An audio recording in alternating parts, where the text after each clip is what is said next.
There are not. You. We are going to convene the close at 5:05.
There's that stuff. There's. Okay. Calling us back to order at 6:23. We're gonna start with our flag salute. Yeah.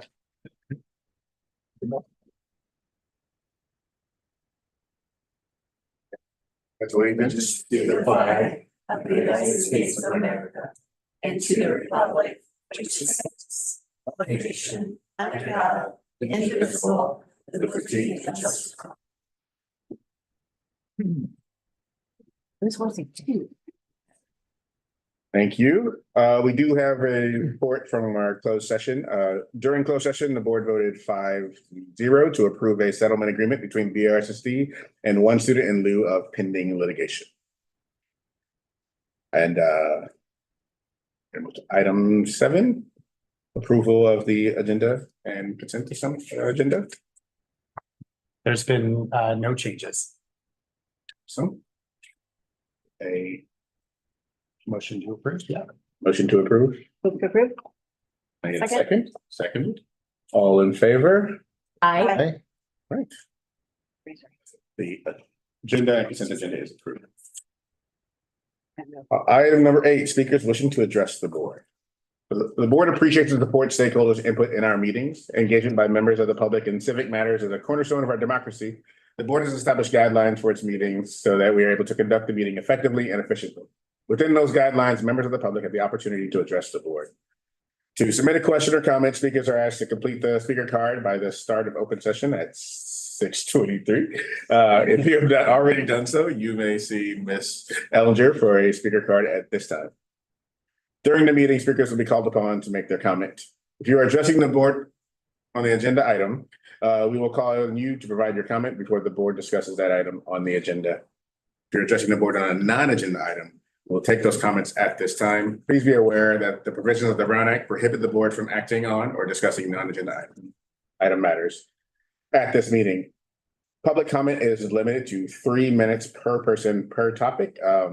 As we get towards 3 minutes, you maybe will get a warning. And again, if we have to cut you off, we still love you, but we're gonna hold it 3 minutes. Ms. Ellinger, are there speakers wishing to address the board? Yes, President Bruno. So first we have Dave Bauer from Wilson Middle School. Good evening, ladies and gentlemen. My name is Dave Bauer. I've lived in this neighborhood for 37 years. I've been walking out on Ralston Field probably twice a day for that length of time. I have had numerous conversations with the current principal about the mess that's left out on the field by the kids. Wondering why they haven't taken the time to have these children have pride in their school and pick up after themselves instead of throw crap all over the place. I've had conversations with the superintendent in the past, but the principal has constantly told me she had a plan in place. I haven't seen anything work. So I would very much appreciate it if you would take the time to indicate to your principals that they should have some pride in their schools. Okay, pick up after themselves. Not only that, it brings in vermin as well. Mhm. You know, we live in a place, the rats were here long before we were, and they still come out and pick up stuff. So we don't need that. So if you would please take that into consideration, I would very much appreciate it. Thank you very much. Have a wonderful evening. I'm out of here. Thank you. Thank you. Any questions? We can't. Okay. Next we'll have BRSFA, so we'll have Barbara.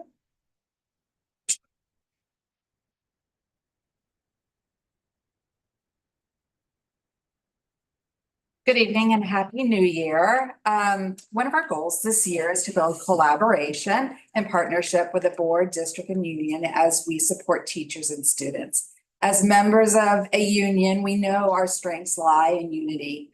This principle is at the heart of everything we do. When we work together, share ideas, and support one another, we not only achieve our goals, but we also set a standard of what true collaboration looks like. Partnership is more than just working side by side. It's about building trust, mutual respect, and mutual respect. Whether we are negotiating contracts and resolving conflict, and we must remember that we are stronger when we engage as equal partnerships, listening, learning and leading together. One way we would like to build collaboration and partnership is to invite you to have conversations with the union. Although the board members were not able to join the CTA board breakfast last weekend, we would like to reach out to you and maybe have a coffee and get to know you a little bit better. Lisa and I attended the board breakfast, and it was a great experience where we were able to see the other board members from other districts collaborating together, and it was beautiful. With that said, we'd like to share some glows and grows. And it just as a reminder to our new board members, this is really our philosophy of sharing glows and grows in every aspect of where we work together. Next, we'll have Pamela Miller.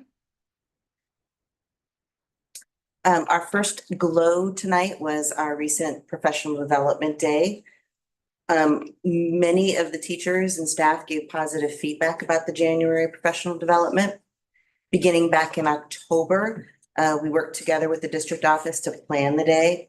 Following our contract and past practices, we planned that PD together. Each site had principals and teachers, either teacher leaders or committees, collaborating to curate engaging topics and presentations that people were genuinely interested in attending.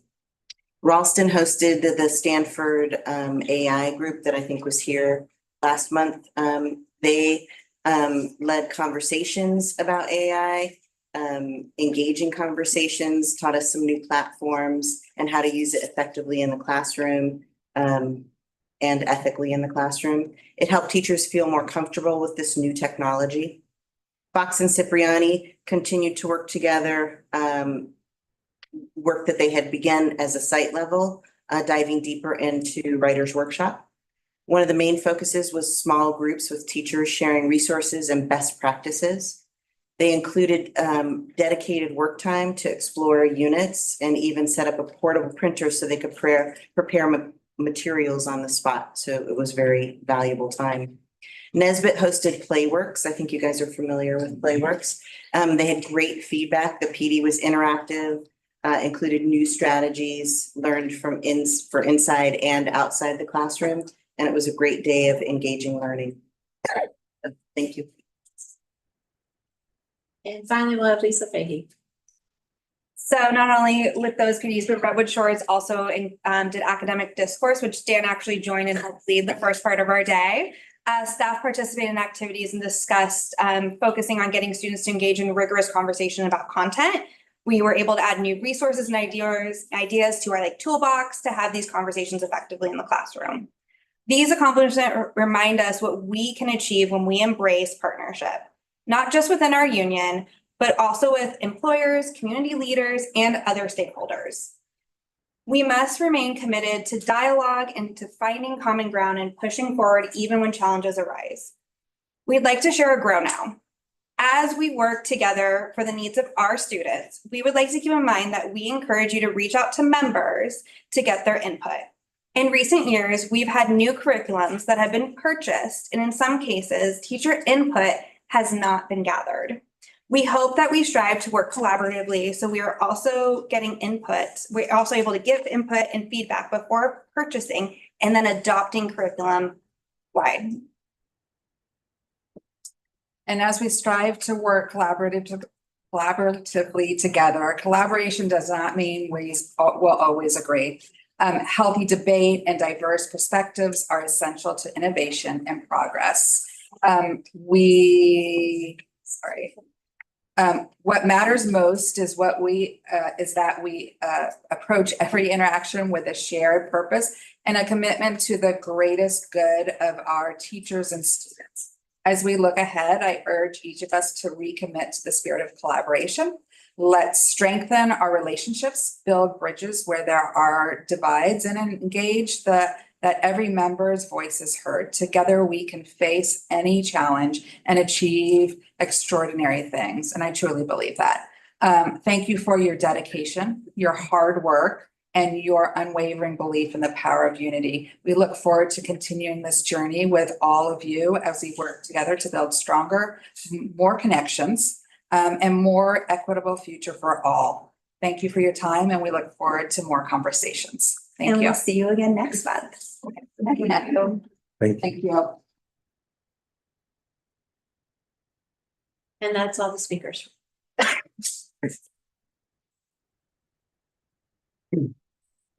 Thank you. Next on the agenda, item 9, our Board of Trustees report. We don't need to go in any specific order, but for the sake of experience, start with you, Trustee Northrup. Thank you. I was going to say, in the interest of time, I cede my time. Showing us how it's done. Perhaps Trustee Cuss maybe has more work. Yes.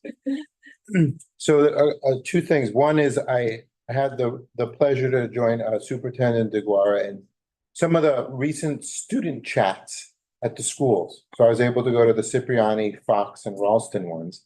And it's always such a pleasure to like talk to the students and kind of in a kind of a circle of trust atmosphere, really kind of get a sense of what wishes they have and what's kind of affecting them in their lives as much as they want to share.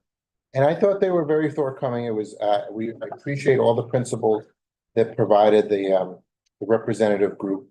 They were definitely all very thoughtful, engaging, reflective. On the elementary school side, it was mostly 4th and 5th graders. Middle school was Ralston was today's chat. That was 6th, 7th, and 8th.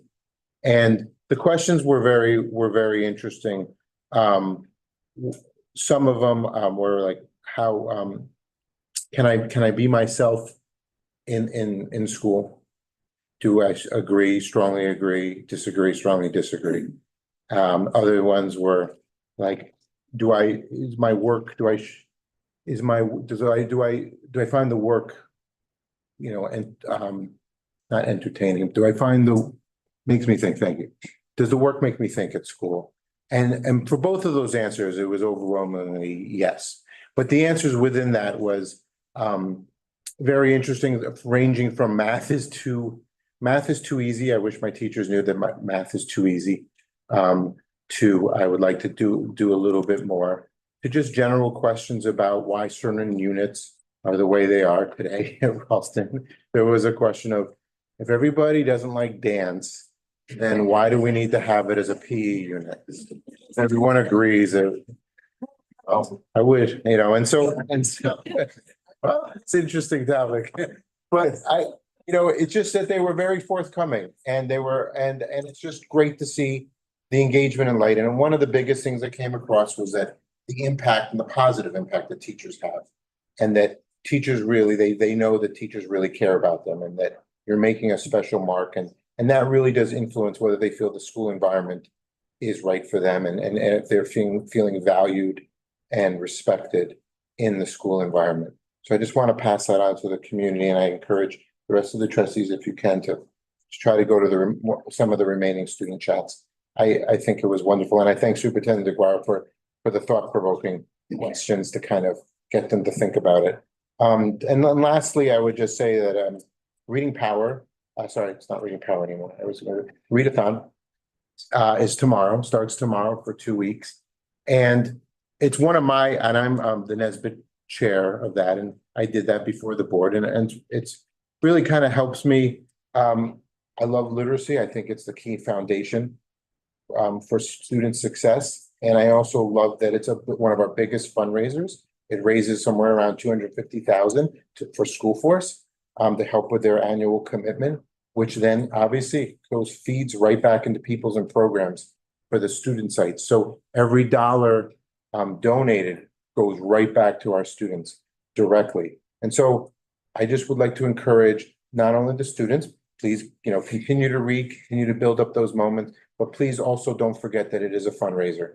And we really want to be mindful of the fact to go out to family and friends. It's not just the parents, right? And it's online now, so you can go to grandparents who are living outside the state and really just say, would you sponsor me or would you donate to my school? And so I'm very always excited because we have a lot of great events going on in the school sites. And so there's a lot of individuality and flexibility.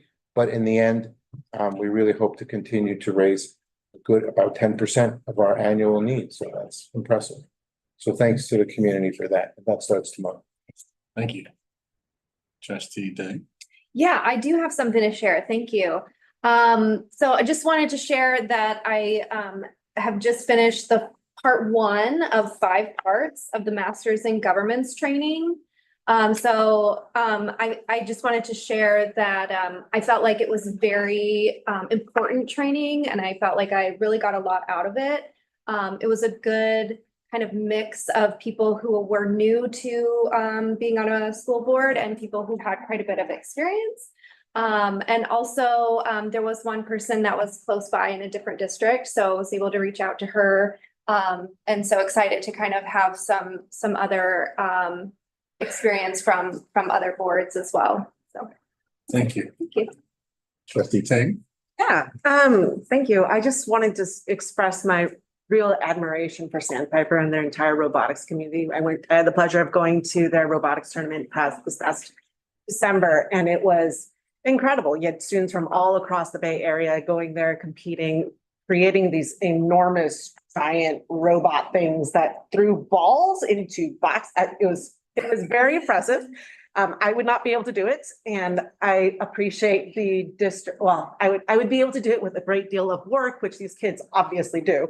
But I really appreciate the district and the schools really supporting this effort and pushing these children to try and go a little bit farther. I also had the opportunity this past Tuesday to see a speaker series that Ralston was putting together with Professor Poshan Lowe from Carnegie Mellon around how to thrive in the age of AI. And it was just so enlightening and so, I feel really like it was really important.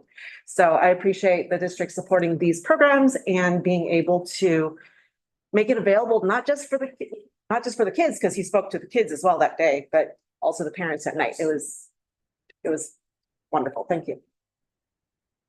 Thank you. A lot of what I report on was covered. I'll just cover some basics. We just started. It's January. We're back in school. Just want to appreciate what that might feel like for our teachers, administrators, classified staff, district staff. My kids are really excited to go back. They're having good days already. I don't know if there were power outages, but I recognize that like already kind of things are happening and school is definitely in session. So I really want to respect what our adults are doing for our students. Generally say Happy New Year and upcoming Year of the Snake on the 29th. I'm excited personally to just kind of recommit to being a board member, supporting new board members. I haven't done that yet. A new shoulder buddy, right? To that. Yeah, just really excited to kind of watch and support that. And yeah, enjoy your upcoming MLK Day holiday. As if you just got back from break, work a little bit, and then take a breather. So looking forward to all of that and all the work we're going to do. Next on the agenda, our superintendent's report. Great. You guys pretty much covered it all. I will just piggyback on the student chats. Always, it's a quick hour. Yeah, it goes by quick. We do a little bit of work. Students eat some pizza. We do a little bit more and they're out. But really enjoy talking with them about what matters to them and hear their voice. The questions that we did a 4 corners protocol that actually we talked about with staff. That's what gave me the idea. Look at Lisa, because she was in that training. The 4 corners protocol says basically a corner agree, strongly agree, disagree, strongly disagree. Kids go to the corner based on the question that's asked, and then they have conversations, and then they respond in a different way. So it's a way to get our students talking. I use questions that were normed during the Youth Truth last year. So that helps me kind of gauge, are we growing? Are we staying about the same? I think across the board, we're making positive growth just anecdotally with those small groups. Lots of humorous moments, I think, but definitely really enjoy talking with our students. I'll piggyback on Dr. Poshen Low. Thank you to Ralston. Sabrina, where are you on your staff? One of your staff members actually saw a post speak in Palo Alto, said, hey, that's a person we got to hear. Did some recruiting. Poe flew from Pittsburgh on a red eye on Monday, presented with students starting at 8 o'clock and ended with parents after 8 o'clock, jumped on a red eye back to Pittsburgh. And he believes so strongly in his message. He does that every Tuesday and Thursday, and really travels the world. The week before working with us, he was in Brazil, Colombia, all around the world. And really kind of my one takeaway, I will say is he threaded the needle for me between, math and math achievement, AI and social emotional learning or kindness really well. And he said, yes, it's important to be smart. It's more important to be able to think critically. And he said, because in an age of AI, it may be hard to keep up with AI, right? In terms of how we define as smart. He said, but if you're kind and you have the ability to ask the right questions, it's those folks who are actually going to see success, because it's those folks who are kind that will see people gravitate towards them. So for me, that just kind of reinforced our kind learner profile about being social emotionally healthy, having strong academics, and also being able to advocate for yourself. So it was a really good night. He doesn't speak from presentations, so every presentation was not a little bit different, quite a bit different. I don't think he repeated himself twice. So it was a great day. Again, thanks to Ralston for organizing that. Ralston PTA as well. The last thing I just want to say that I think Trustee Dang undersold a little bit what our new board members have been doing, as well as what our experienced board members have done. Since being elected in November, you've had individual meetings with me, several of them. You've met all of our cabinet team and learned what they've been doing and how they support. You've done school tours to help facilitate our facilities master plan. You've participated in CSBA professional development, and you've committed to MIG, Masters in Governance, which is for everybody is 5 sessions. I want to say it's 5 to 8 hours each session. Many of them meet over multiple days, and it's an investment. So thank you guys very much for doing that. And that's it for tonight. Awesome. Thank you for that. Next on the agenda, our highlight for the night, the school spotlight, Ralston Middle School.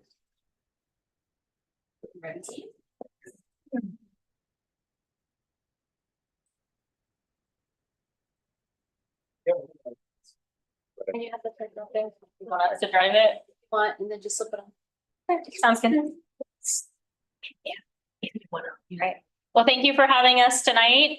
And I also want to recognize all of our staff that are here, and our parents and our students. Staff, do you want to stand up? I really appreciate you being here. I want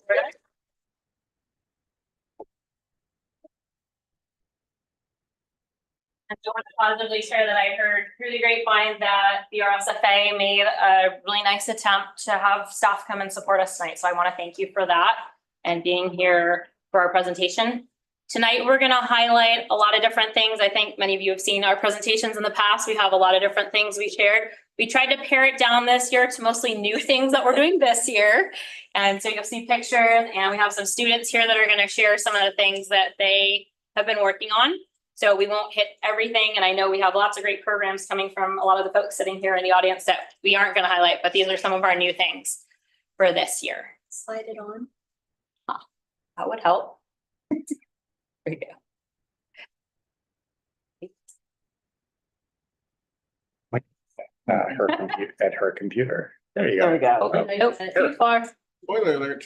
Go back, go back. All right. So as we're all working together on our strategic plan, we'll be focusing on the 4 different areas tonight. I think you'll see that many of the things that we present about could fit in more than one category. So we've picked one, but you'll see how they connect to others. So one of the areas that we are focusing on here is our well-rounded learners and just really enhancing our curricular opportunities. So I have to thank Miss Alicia Ferrario, who hooked us up with Hamilton tickets. We took the whole 8th grade plus teachers, so 375 of us to San Francisco to see Hamilton. And they did some work in their social studies classes prior, and the timing was perfect with what they were learning. And it was a great experience. Our 8th graders were really well behaved, and we were spread throughout the Orpheum Theater. We even got to see the very interesting neighborhoods of San Francisco as we got from the buses and kept them moving to get to the Orpheum Theater. But it was a great experience and something that we've done this year in our 8th grade to enhance the curriculum. Also in 8th grade this year, you've probably heard us talk about Science from Scientists in the past. They do an after-school program with us, our engineering exploration group. But this year they are in our 8th grade classes and they come out once a month. And these are real PhD scientists with expertise in different areas. And they lead different labs and activities with our students to enhance the areas in science. This year, it's nice to just have some guest speakers sometimes, much easier to bring people on campus than to truck 375 8th graders outside of campus. So it's been a welcome partnership this year, and the kids have had fun. On the top there, they were actually testing for gravity and seeing how different balls were spinning and rolling when they put it on those fabric looms there, and learning the connections with space and our planet. So that was very interesting. They really liked that. I'm going to turn it over to our 2 7th grade teachers who are here to tell you a little bit about a new program to us this year, and then some of their students are going to help as well. Come on up. Hi, my name's Hannah Allen. It's my first year at Ralston, and in coming here, I brought a program called Ocean Ambassadors. It's with the Marine Mammal Center. They're a marine mammal hospital in Sausalito, but they also do a lot of research, education, outreach, but their main goal is rescuing sick and injured marine mammals, bringing them in, rehabilitating them, and releasing them. But their program is designed for middle school students, and we brought it to the entire 7th grade. So there's 10 marine focused lessons, but also very focused on human impact and conservation. And with that, there's all kinds of hands-on, really fun, engaging lessons. So it's really cool to see the kids excited about their local marine science community. And we go on 2 field trips. And the first one was to the Marine Mammal Center. I'll let the kids talk a little bit more about that. And we get to hang out at Rodeo Beach, which is really beautiful out in Sausalito. And then our second field trip's coming up, and we're doing a boat cruise out Pier 39 around the San Francisco Bay, with the purpose of trying to see the sea lions at Pier 39, but also marine mammals in the wild. So we've seen whales out there before and lots of harbor porpoises. So it's really fun to get the kids engaged in some real world science. But I'm going to turn it over to Ms. Wald, who's also doing the program, and some of our students. And I just wanted to say that I've been at Ralston for a long time, and so we always have had good science lessons. But the thing about these science lessons that are coming from the Marine Mammal Center is it's not just teaching them like chemistry and like what is ocean acidification or what is the adaptations that the animals have. It does teach them that, but it goes further because it actually, the students get to see scientists doing jobs in that field, and they get to learn like what's out there beyond the science in the classroom, and they learn the skills to do like recording of behaviors, and they're learning the skills that these scientists are using. And so they get to be those scientists for the day, and they get to see what's out there for them in their future. So it's really applied science as well. So that's, I'll turn it over to the kids so they can tell you what they've been doing. Hi. Yeah, go ahead and introduce yourselves. My name is Seljan, and Before our field trip to the Marine Mammal Center, we were given a little yellow notebook to write down things we were learning as preparation. And we looked at real specimens from different marine mammals, like pelts, their teeth, and their baleen, and we figured out how these factor into like how they survive and their survival adaptations. We also looked at different samples of Marine Mammal Center like patient records and how these reflect upon the ocean's like health. And like we looked at their cell samples and like blood samples, charts.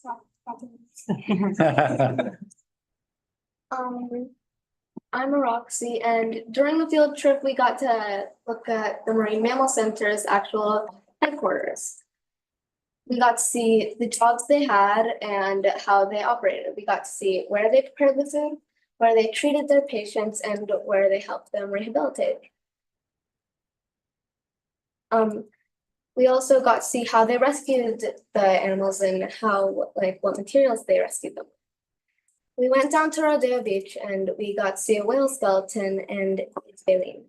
We also, and in the next field trip, we're going to get to go on a ferry and see sea lions, whales, and maybe porpoises. Hopefully, fingers crossed. Hi, my name is Anya, and before I begin, I would actually like to thank my teacher, Miss Allen, for bringing this program and just being a great teacher.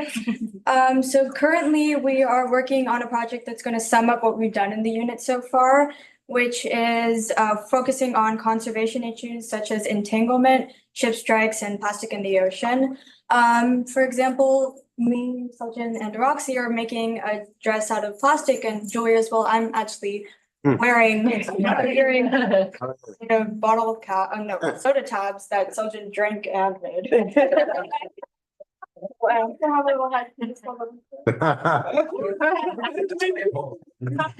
their plastic bag dress is pretty cool too.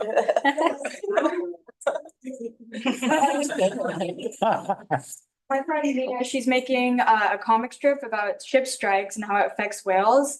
And some other people in our class are making actually a really cool sculpture out of plastic.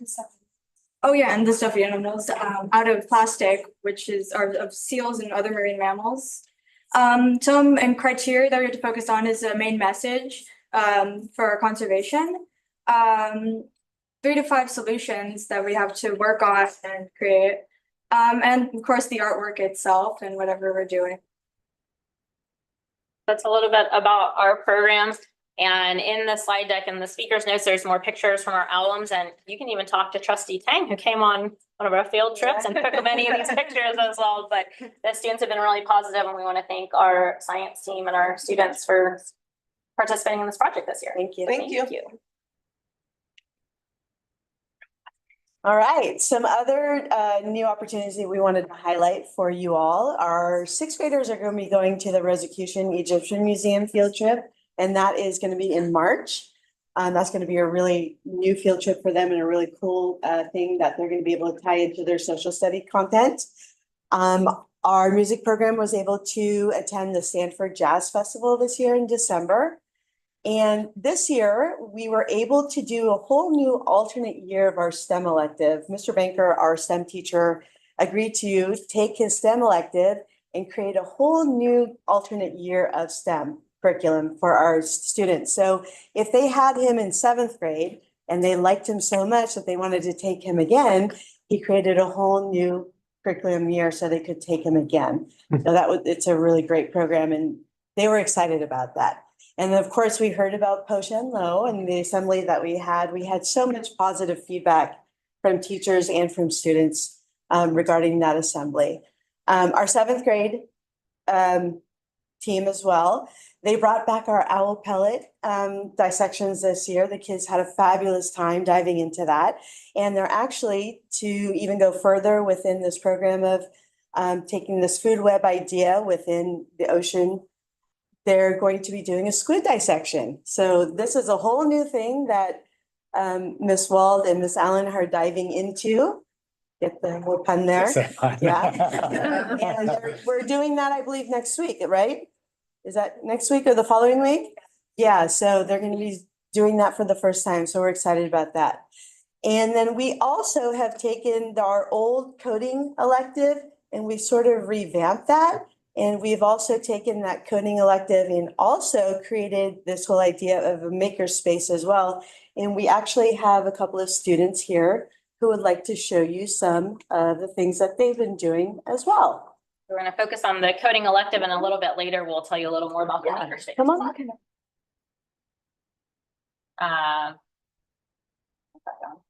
to talk a little bit about what Yeah. you're doing?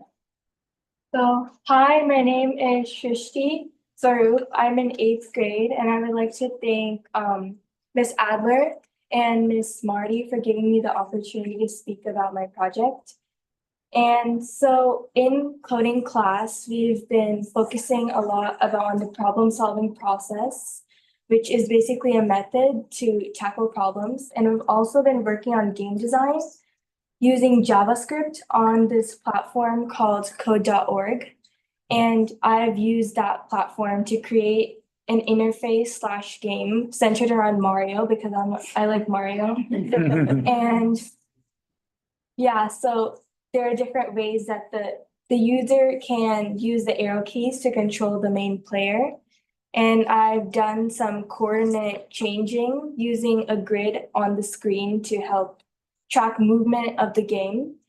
And Miss Marty has also taught us many JavaScript techniques such as for loops, if statements, which are basically conditions, and while loops, which also keep going over, looping again and again. And yeah, we've been covering a lot of these concepts in class, and which has led us to develop a game. Kirsty's gonna try to bring it up on her computer since we can't project easily. Kirsten and I tried to talk about this earlier, but it's too complicated. So she'll pull that up while our next student is speaking, and she wants to show you what it looks like. Want to introduce yourself? I'm Ryan, and I also created a Mario game where you play as Mario and you jump over Goombas and collect coins. And the process of making it was really fun and enjoyable. And tutorials to learn how to make it were also really easy and fun. And I've learned a lot of things like animating the character, giving the character health, and making it jump. So you can open yours up and he'll show you as well. Dills, you want to come up?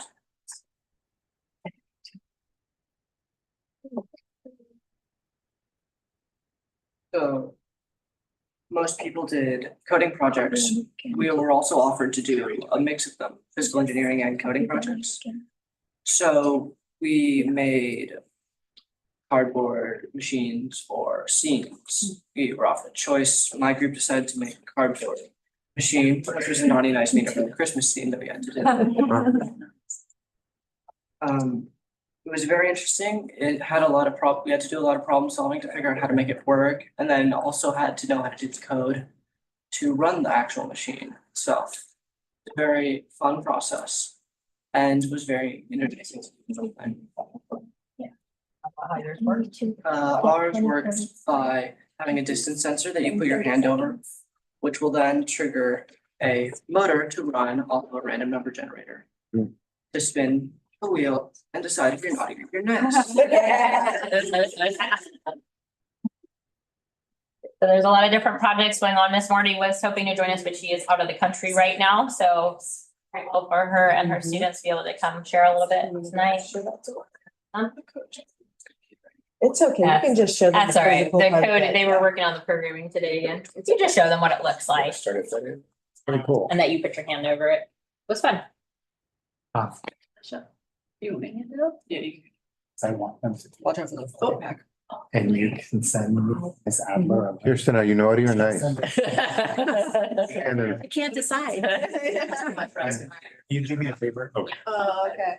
Send the link. I tried it on there. There. But yeah, That says. run because No? Yeah. I have the code on my.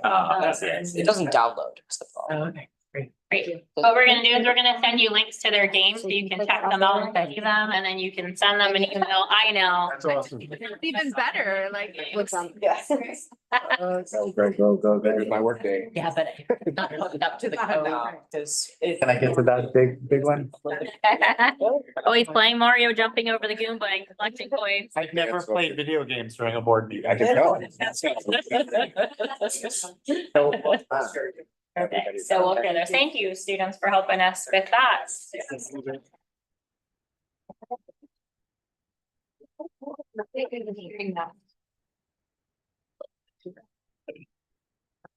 That's not on purpose. That's micro. The last person. That's cool. Yeah, it's pretty cool. What is that? Nice. Naughty or nice. So they were all holiday Pretty winter recommended. themed projects. Don't move it to I nice. want to know how you use that to influence your folks at home as the holidays approach. In a certain way. Yeah.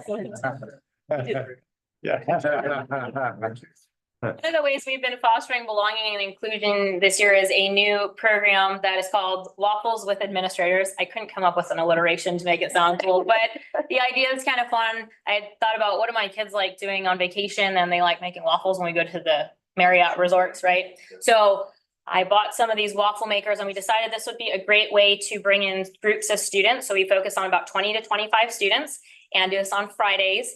And for now, we've been sticking with grade levels. So we did 8th grade we started with, and then 7th and 6th. And it's been a great way, kind of like Superintendent DeGuara does his pizza. We make waffles with the kids and actually teach them some life skills. But then we also converse with them on topics that we want feedback on, just also getting to know them better.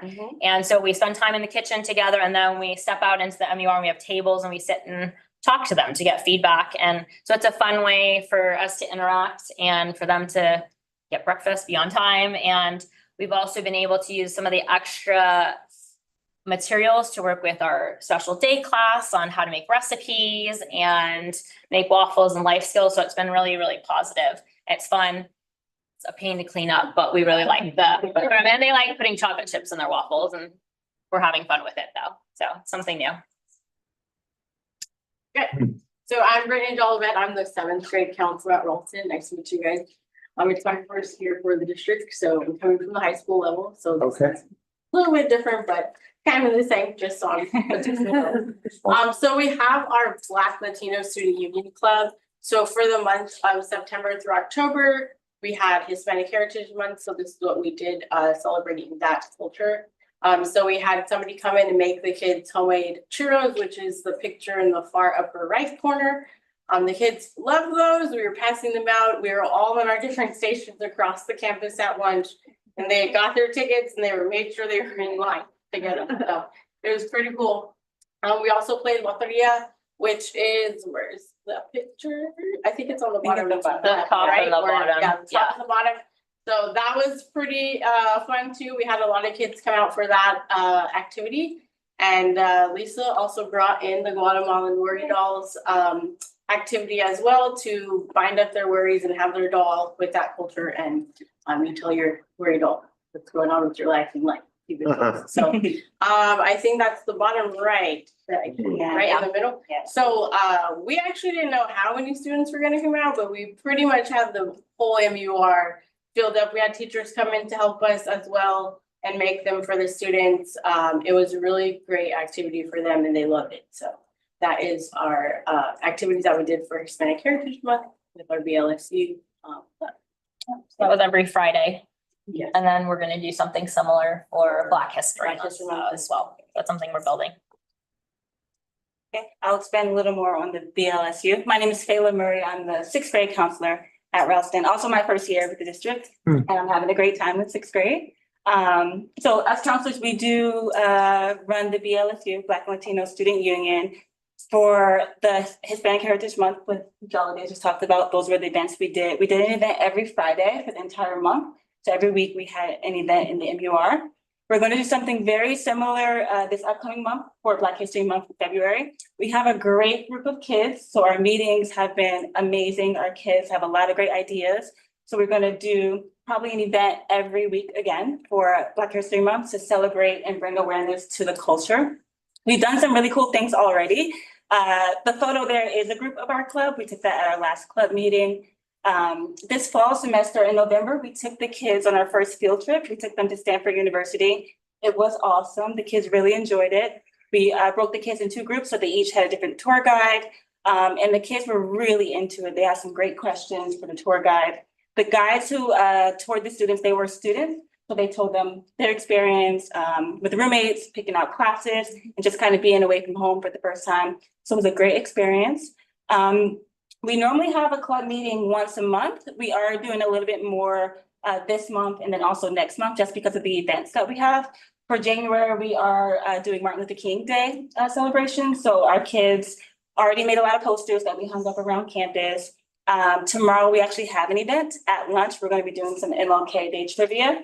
And then our kids actually created a really cool video. So cute. It's super cute, talking about the Montgomery bus boycott that kind of sparked Martin Luther King to lead the whole movement that he did. So they acted in it, they filmed it, they edited it, they directed it. We just let them go. We watched it, of course. It turned out really well.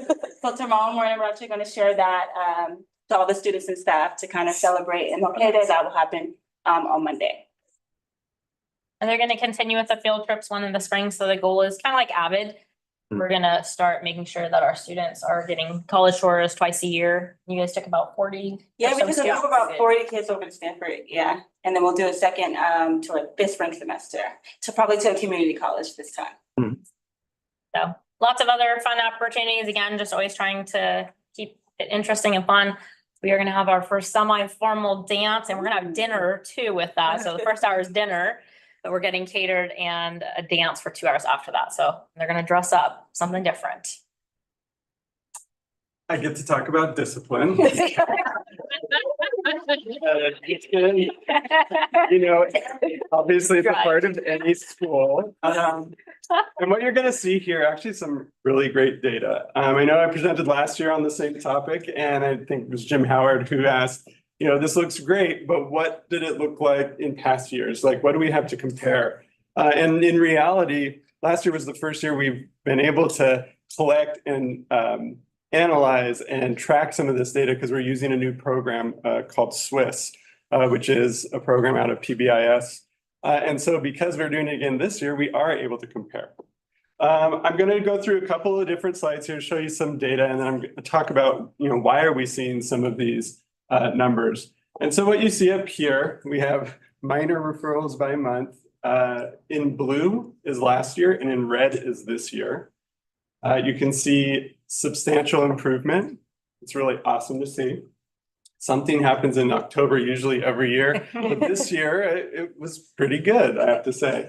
However, major referrals still, October, we all know if you work in education, there are patterns and cycles to the year, and October and March are those big years. We're still working on it, but definitely this is really, really great improvements here. These are referrals per day, per month. So again, everything is much lower than it used to be last year. This is campus beautifications per month, which is a fancy word for what the students call trash duty. With trash duty, it really is something we've shifted away from the punitive, solely focusing on punishment to how are we going to repair the harm that I caused. And I think in discipline, for so long, schools have focused on punishment, right?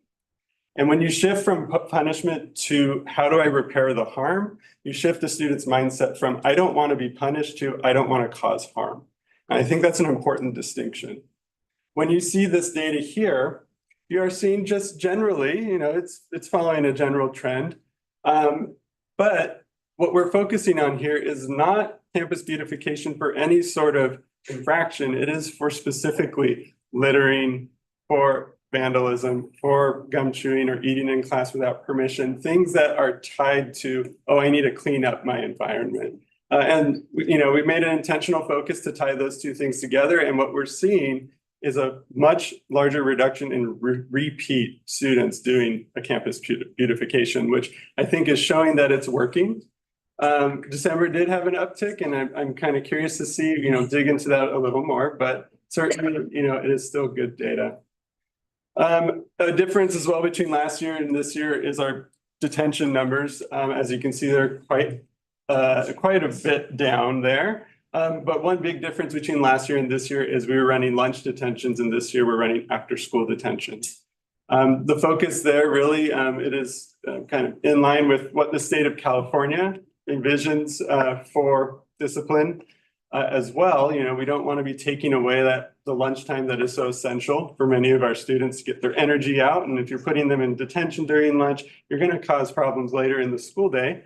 But also what we're doing in detention is asking them to reflect on their behavior. They're writing a written reflection, which is what happened, why did it happen, who did I impact, what harm did I cause, and kind of how can I repair this? How can I prevent this from happening in the future? We are seeing far fewer detentions, which is great to see. These are assigned by teachers, by administrators, or any staff member who feels that a student needs to have this sort of reflection. And again, we're seeing fewer repeat offenders, and that I think the effect is twofold. First of all, having to do it after school is an increased burden, right? You're not losing the time in lunch, so you're not going to impact the rest of the school day, which is great, but also I really don't want to stick around after school. And so there is a little bit of that pressure as well. This is our suspension data, which we're happy to say is very, very reduced compared to last year.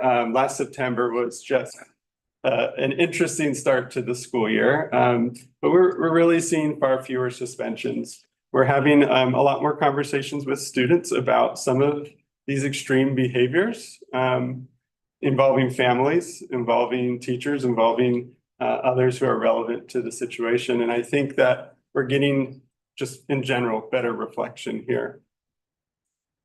And then I am going to pass it over. That is discipline data. And you know, later on when you ask questions, I'm happy to answer.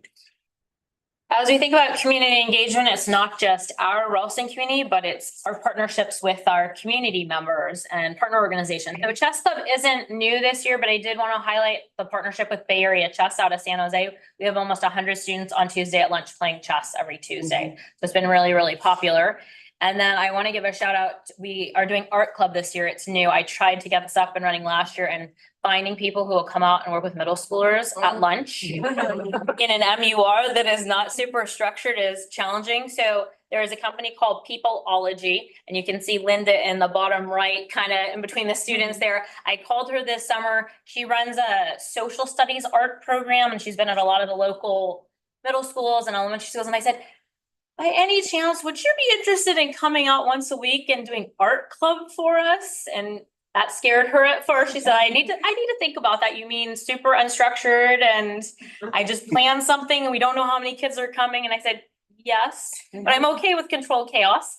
And so she's been a really great partner. She comes out on Thursdays. Again, we've got anywhere between 50 to 80 students doing some kind of art. They really like the clay and the hands-on tactile art projects, but it's been really positive and given students something that makes them really happy at lunch. So those are two of our partners.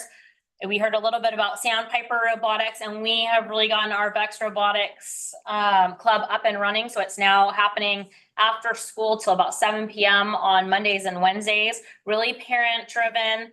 A lot of kids, there's over 65 kids participating, and they sent me a little shout out there of some of the competitions that they've done well at this year. So a lot of wins in different areas. So we just wanted to highlight that partnership with our VRSSD parents, some of them from Sandpiper, not even at Ralston, our Ralston parents, and that partnership to really make this happen. It's being completely driven by them with some support from administrators and PTA.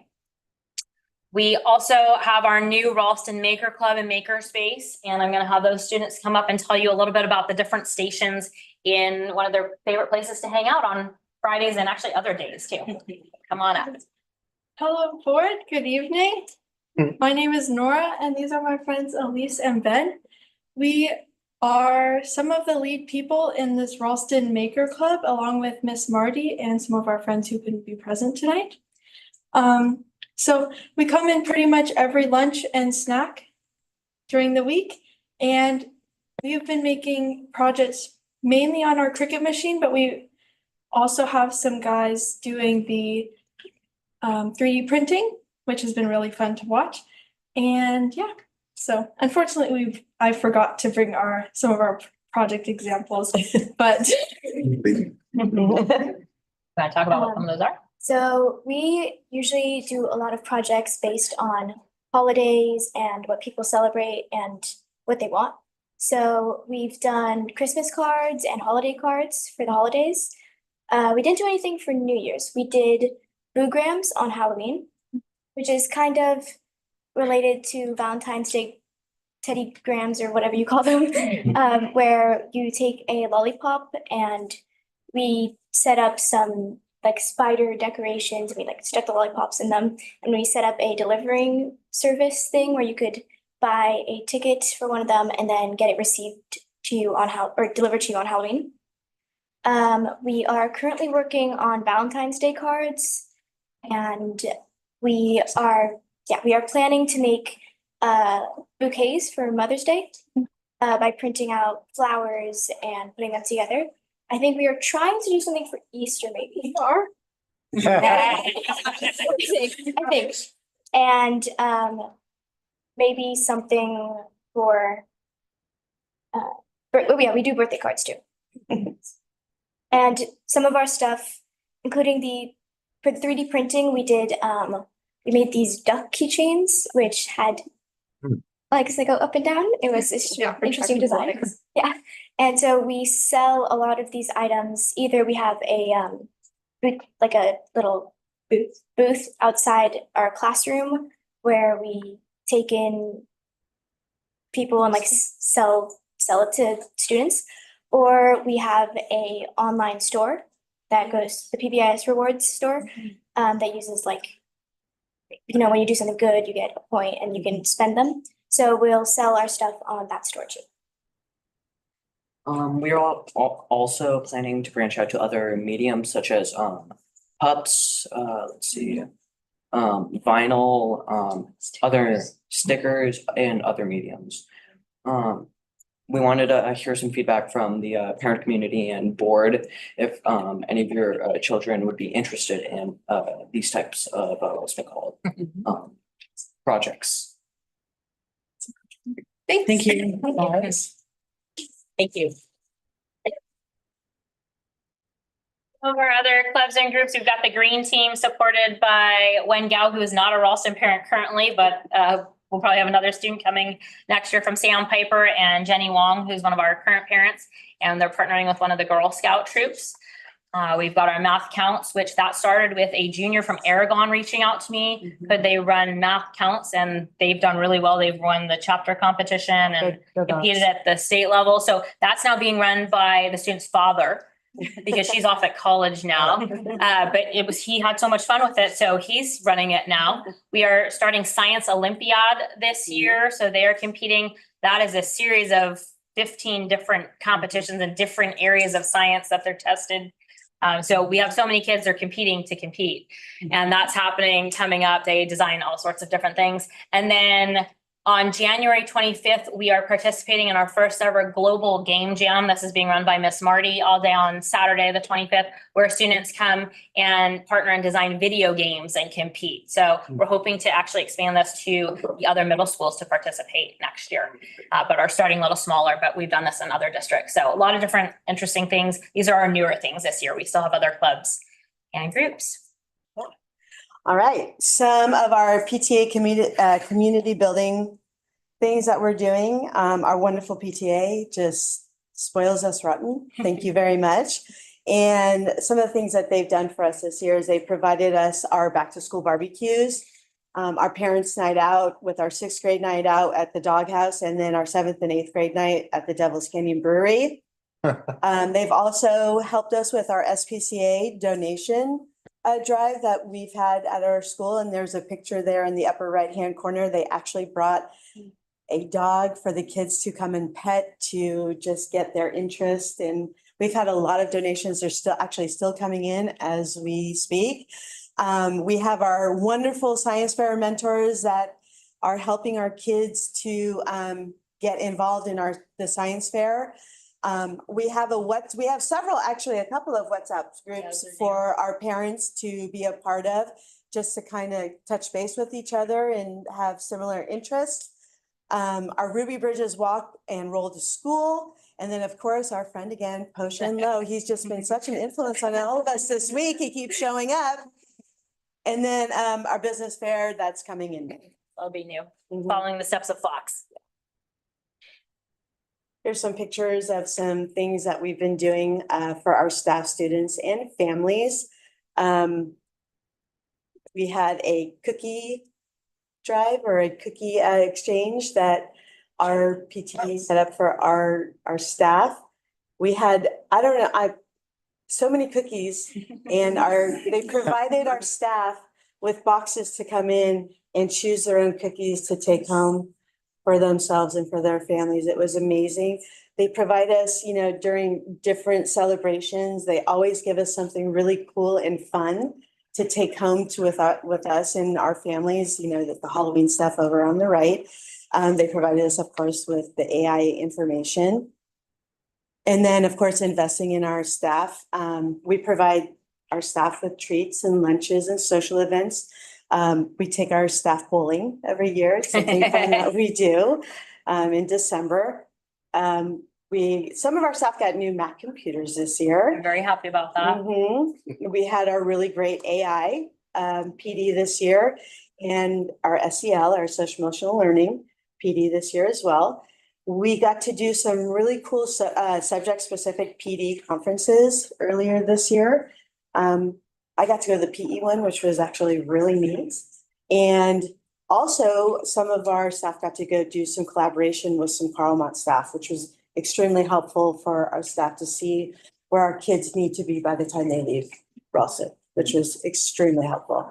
And as staff request specific PDs, we try to accommodate those. So we had one go to a culinary PD up in Sacramento. We have 2 PE teachers going down to Southern California later this month to go to the PE conference. So we're trying to accommodate those as we can to pique interest and help develop our staff. All right, so this year we've also dedicated some very specific SEL time into our bell schedule. On Wednesdays, we have dedicated 23 minutes into our bell schedule for SEL time. We have a new French curriculum that we have talked with our French teacher about, and he is implementing that this year. We have new math consumables for all of our math students. And we have counselor presentations that our counselors are doing, and they are working, 6th graders are working through study skills with our 6th grade counselor. 7th grade is working through consent and boundaries with our 7th grade counselor. 8th grade is working through high school, college, and career readiness with our 8th grade counselor, and they're meeting several times a year. And they are going through each content of core curriculum and taking up, you know, they'll go to ELA and they'll do a certain lesson for that particular area. And then they are doing a career fair for us on Friday, January 24th. Our wonderful counselors are setting that up for us as well. They're going to finish off our presentation just telling you a little bit more about that. Hello, I'm Lisa Kafka. I am the 8th grade counselor. I have the pleasure of getting to follow my students all the way from 6th grade. This is my 3rd year at Ralston. So that was pretty cool. It's going to be very sad to see them go and start over with more 6th graders next year. But one of the things that all of the school counselors in our district have been getting is training from our County Office of Education on ASCA, which is the American School Counselor Association, the what's considered to be the gold standard. The gold standard. Thank you very much. The gold standard in the counseling model. I know you've been talking to Kristen. In the for counseling in the United States, and we've had the opportunity to all be trained in that. And one of the things that we did not have at Ralston in the recent past was counselors actually doing tier 1 lessons with every single student in the school. And so that's what we've been able to do this year. We collaborated with our subject matter teachers and asked them if we could come into each math class, each English class, each social studies class, and each science class one time this year. So we're taking one day away from them, which they were very generous to allow us, and give students 4 different counseling lessons at every grade level. It's been pretty exciting so far. I think the feedback from teachers and students has been really, really positive.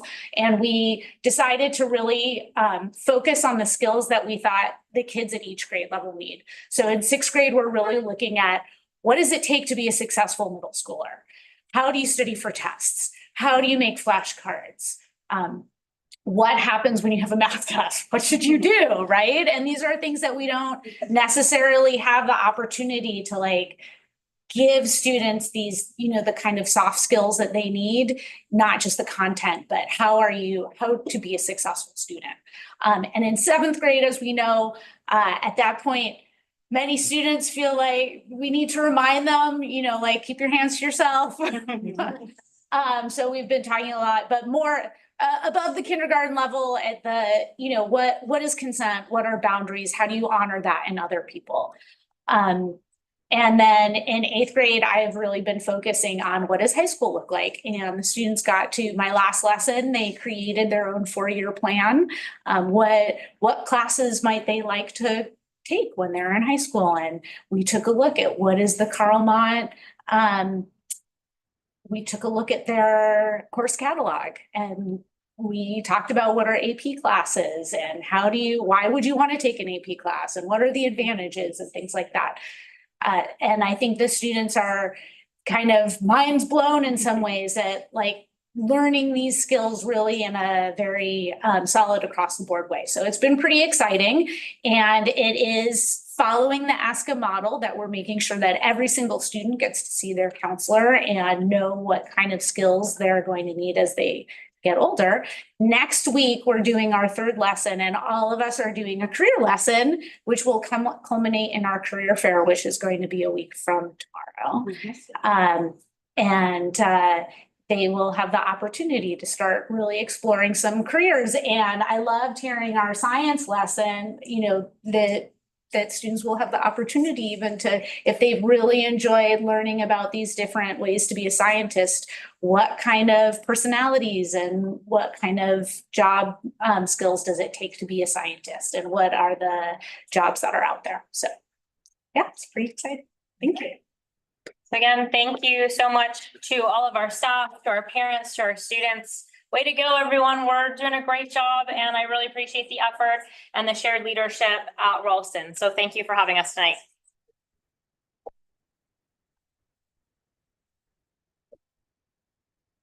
All right, it's time for questions, comments. I think we need to go in any specific order.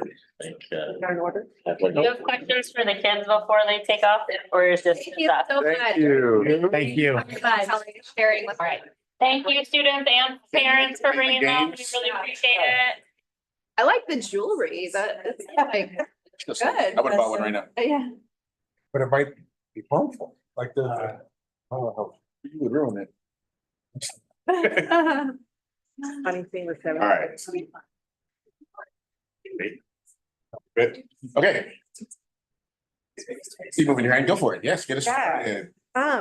I was actually really curious about the makerspace. And I know that type of, like the materials just cost a lot. Is the funding, is that from what they build and what they sell, and then they use that to go and purchase more materials, or how does? Gotcha. They don't really sell a lot of stuff. I applied for a grant from the county a couple years ago, and we have some leftover money from that, from the CTE Pathways grant that we're hoping to reapply for at some point. So we had money from there.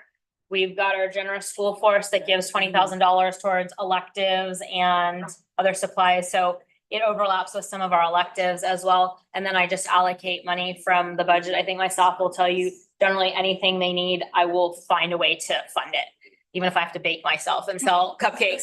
So it's been a lot of different funding sources, but we're in really good shape, and it is most expensive to start it up. So we've been really lucky this year. We have pretty much everything we need. The new splurge is coming soon. You'll have to come out and see it, which is a glow forge. Are you guys familiar with it? What that is? You want to tell them what it is? No. Yeah, we're working with Marcial the Vent. So it's a 3D, like a 3D cutter. So it's actually going to allow them to build things and cut it out with the laser cutters.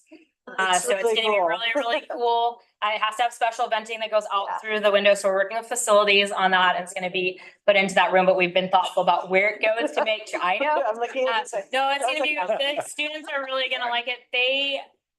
This has been a new home to them. A lot of them, it really was just meant to be a Friday club to start. They're And then in the there every makerspace day. in the actual elective. So they're doing that there too. The doors have been open at snack and at lunch, and the kids are finding their own little niche. I think, as you know, Ralston's really big, and we've got kids who play Rubik's cubes all day, and we've got kids that are now makers. So we're trying to expand it and bring that experience to them. How many kids go into the space and use the space? So for the actual club, I'd say there's about 40 kids in there on Friday afternoons, but then she teaches multiple elective periods.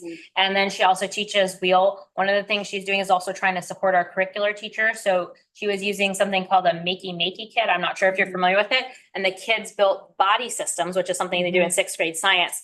And it's hooked up so that when you touch certain things, it will tell you about the different parts of the body. So they're doing that in wheel class actually as part of that to support curricular opportunities as well. So a lot of different things that's being re-envisioned.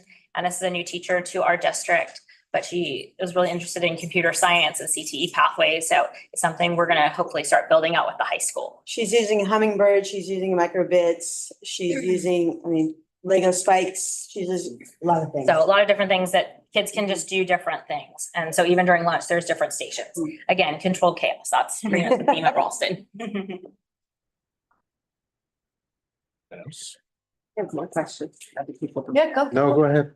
I had a question for you around the beautification thing. I'm just curious, like you said it was trash pickup duty. Is it only the people who were caught littering that go and do beautification, or is that open to everyone, anyone who wants to view? We do have volunteers, that's true, but typically it is students who have been caught kind of doing some of those things, whether it's littering, chewing gum, vandalizing, or Eating without permission. Eating without permission in class, thank you.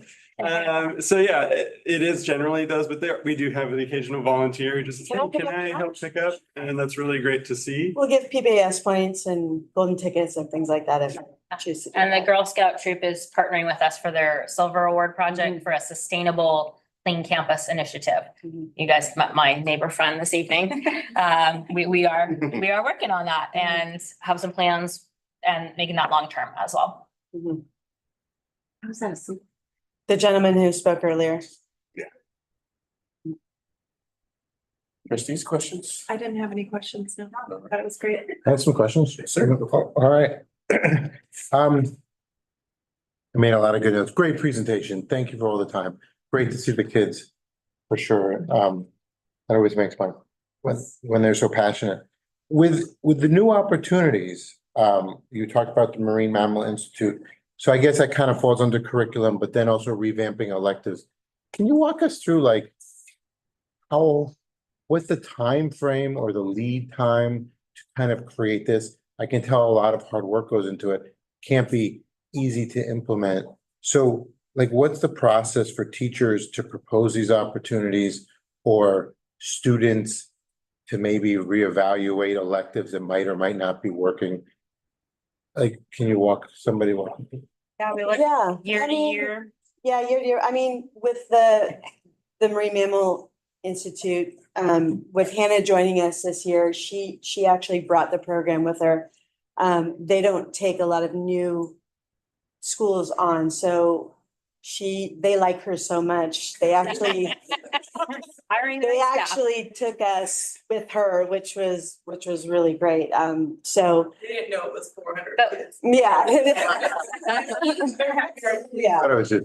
In March at the county job fair, when we were out just getting ready to hire, and she talked about it. And then once we hired her, we started planning pretty early last year. And then over the summer, we kept in touch, and I want to acknowledge, and she can tell you more, they put some great time into not only just the planning at school, but outside professional development up there. Do you want to tell them a little bit about that? I'm also planning my wedding and telling people that field trip is more planning than my actual wedding. But it's worth it. It's one of my favorite parts of being a teacher. I've done the program for 8 years, but it is a lot of work. They do a lot of professional developments with us at the Marine Mammal Center to keep us up to date on their research and their facilities and how to bring different messages to our students.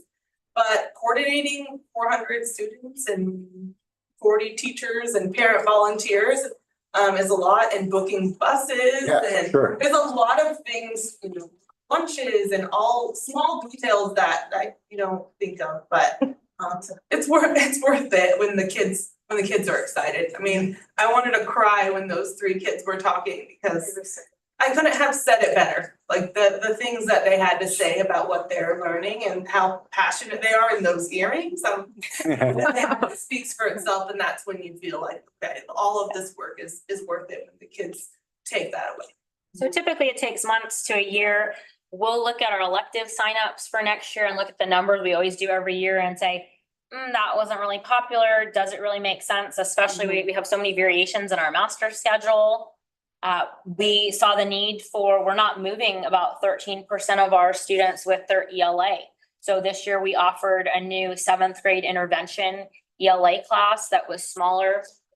Here she teaches that, and there are really a lot of opportunities to read out loud to really develop the comprehension skills. So we saw the need for our newcomer students. They had 1 period of ELA in the past, newcomer ELA. They needed more because they're rapidly trying to develop their language. So that's a 2-period block. So we had to look at data all last year as we're planning for some of our new ideas. We've been already tossing them around since September for next August, September. So we're open to new ideas. Teachers come to us and we talk through them and see if the data makes sense. Do we have the funding? Do we have the interest? What else is needed? And what does it look like? And I think our staff can tell you we're pretty open to a lot of different things. If it's great for kids and there's a passion, we really try to do it. And you kind of survey the kids at the end of the thing to see if they're. Yeah, they're very comfortable. And I appreciate some of the science teachers, for example, do surveys with our marine science program in 6th grade, for example. That's one of the kids' favorite things that they always tell their teachers they like. We've talked to them about some of the different clubs they want, different field trips. We're talking to teachers, planning and partnering. Yeah. Thank you. I know how much work it goes in. I just, it can't be such a nimble thing. And I just was curious the flexibility, but it sounds like you're really able to take an idea and do it and ramp it up in a short period of time. So, yeah, and with partnership with our staff and our community. Thank you. That's helpful. So Patrick, with some of the PBIS stuff, first I saw those big October numbers. I was like, and then the drop, I'm like, well, we did give the kids off day after Halloween. Sugar driven, but very much appreciated. Hopefully that's a month outlook. Do you feel, and thank you for the benchmarking, do you feel that you have a good idea and the explanation of some of the things that you're doing is great. Kind of the reflective model. I think that's really important. That it's not punitive, that they're really kind of thinking through that. Do you feel though that you have a kind of a clear sense that it's a cause and effect, like that these are the things we've tried and we feel pretty good that this was the reason for the decline, or is it still kind of a trial and error and you're not really quite sure why There's always that element of trial and error. There's always that element of every year is different. Every crop of students are different, but we have definitely been able to see, oh, we tried this new thing and it seems like numbers are going down. You definitely, it would be great to see some education researchers look into some of these practices and see, if they can establish cause and effect. That's hard to say, right? But definitely, we invested a ton into the SEL program. We carved out a chunk of time every Wednesday for that. And I actually, I hear from teachers who are like, I don't know if that stuck. I don't know if that landed. And then I get a kid just before break. I was using my office and we're talking about a poor choice he made. And like, well, this is kind of like what we talked about this morning in SEL. like, there it is. When I think we knew we didn't do a great job last year rolling out Wayfinder in the SEL, we recognized that we were getting a lot of staff feedback. We didn't have the time. We had 8-minute homeroom. So there was not enough time for the lessons. So I want to thank staff for partnering with us on the schedule change.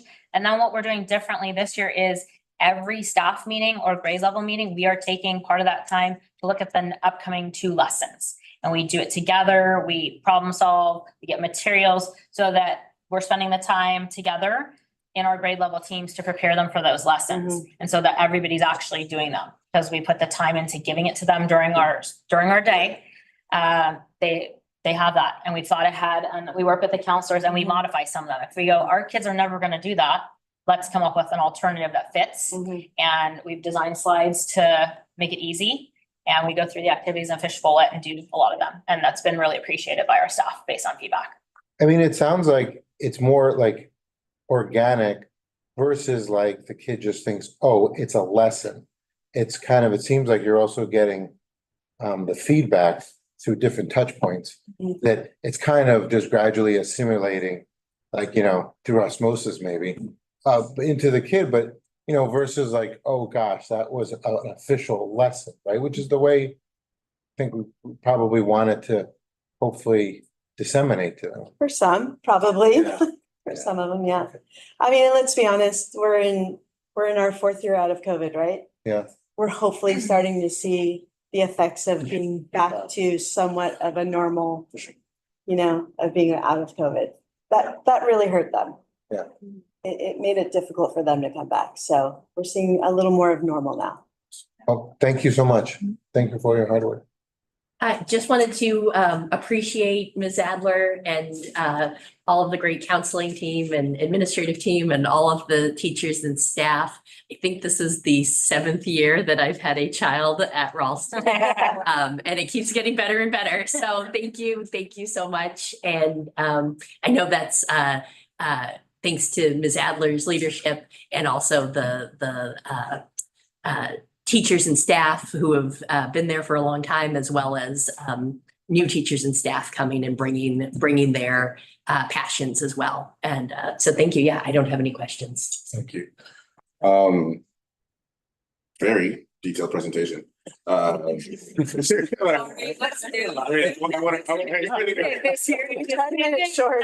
you once a year, seriously. So I all joking aside, I really appreciate getting to learn about what's happening inside the school as somebody without a kid there yet. So I mean that genuinely. Also, phenomenal use of first year people. So just to say that directly to you, like hearing those reports and hearing how maybe it's landing. So as an administrator myself, great job. And also just kind of honestly adjusting for cause. So I just want to call that out as saying these things. That's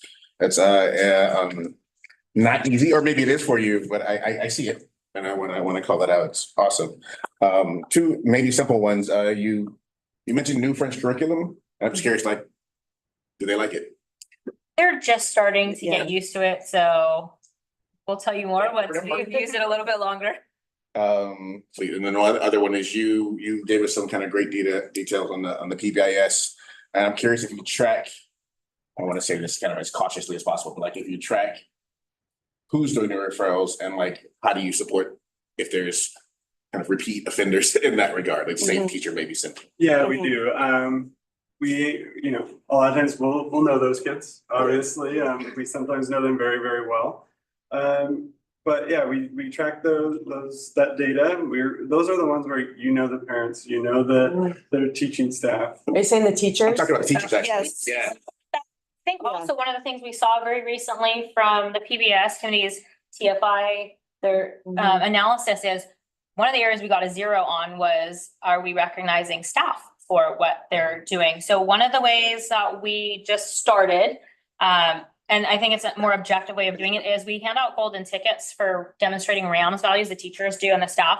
And on that ticket, not only is the student name, it's the staff name. So when we pull those every Friday now, we just started recently, once we saw that, we're recognizing the teacher or a staff member that gave that recognition. So when it's on the announcements, we're not only hearing the 3 student names, 6, 7, 8, we're hearing the teacher names. And then I decided last week, we're going to take it a step further. We're going to keep those tickets.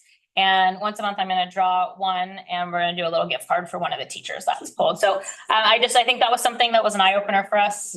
That's an area we can do better. And so we're going to start recognizing more there. And it was through that committee's work that we started to brainstorm some new ideas. Yeah, and I think in terms, sorry, I misinterpreted your question. They like that idea. Hey,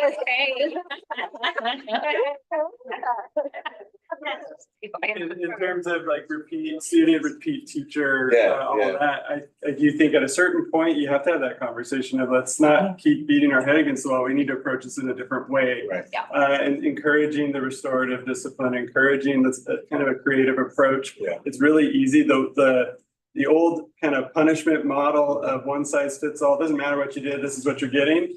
Doesn't really work. We know the data shows that. And so, but it is very convenient. It's very easy, right? It's easy to fall back on. And so when you have to think creatively, think about this issue and how are we going to address it? How are we going to acknowledge the harm that's happening? You can come up with some really interesting solutions. So one I'll share is we have a phenomenal 8th grade special education teacher, Brian Kersey, who also helps run the garden club. And he happened to catch a student breaking a branch off the lemon tree. And, he was really great. He was crushed. Crushed. And so, he thought about it. The first thing, he didn't say, okay, you're getting a detention. Right. He had to think about it. He had to reflect. He wanted to, of course, reach out to the parents and let them know. But he thought, I could give you a detention, or you could join me after school and we can weed the garden. We can work on this. And I guarantee you that kid is not going to mess with that lemon tree again. It's not even because, oh man, that was hard. It was, he now has sweat in the game. He now has a sense of community and belonging. And, oh, wait, this is really some cool work. And why would I want to destroy that? So, that's some of the, to your point of, if you're seeing the repeat thing over and over, you got to try something new. Yeah. Thank you. Dan, anything? No, just amazing work across the board, from Everyone. all levels we saw today, right? From administration, from teachers, from students, all the parent input. Just great things are happening. I was just talking with Dawn. I don't know, it's like, where'd she go? And then I heard the same thing from April, as every year it gets better and better. So keep it up. Thank you. Thank you. Have a good evening. Thank you. Thank you. Okay, science and scientists, if you're free from 8:30 to 11:30, 1 to 3 tomorrow, S3. Coming. Say that one more time? Science and scientists, it's coming to my classroom tomorrow. What time? It's 8:30 to 11:30, and then from 1 to 3. I have a prep for it. If you send it to my email, I'll make sure that they get it this evening. And you mentioned makers, the makers. One thing, I teach out in the back, and so it's snack, I see all the kids at snack, coming out of the pandemic where I saw kids. That was, I did not want to. kids are making connections with friends. And you see them there, you also see them at snack and lunch, so I get to see it right outside my door. Awesome. Where they're making, and that's really, really. Thank you. Awesome. Thank you. Thank you so All right. much. Obviously, we're here to talk to kids in schools. We can tell we like that. Now for other things, we're gonna move to item number 12, a strategic plan update, information item with Assistant Superintendent. Hi, happy New Year. Happy New Year. Okay, so I won't talk too long tonight. We are gonna give you a little bit of a strategic plan update. You've already seen this. Right, you're well familiar with our strategic plan slides. I'm gonna give you an overview of district-wide initiatives as they're looping in, just to give you a kind of a sense of what's going on. You heard a ton of what's going on at Ralston. You've heard throughout the year from different sites. It is all linked. Number one, I think, is the one bucket that falls mostly under Ed Services, which is the idea of teaching all students to be all well-rounded learners. There is a lot of work that's happening at all different levels, and all I did was give you a few snippets of photos. Really, when we're thinking about equitably supporting the whole child, we're thinking about academics, social and emotional growth, right? We're looking at everything and not just reading, writing, math. The first picture up there is our power standards. We talked about the work that the teacher leaders went through last year to both articulate vertically and horizontally, so across grade levels within one content area and within a grade level across content areas to define what our power standards are. The teacher leader group has been working this year to revamp how they're working together. And in fact, we've included the principals because there's more work to be done. That is only step one. It's been pushed out and people know that it exists, but it's not a living, breathing document yet.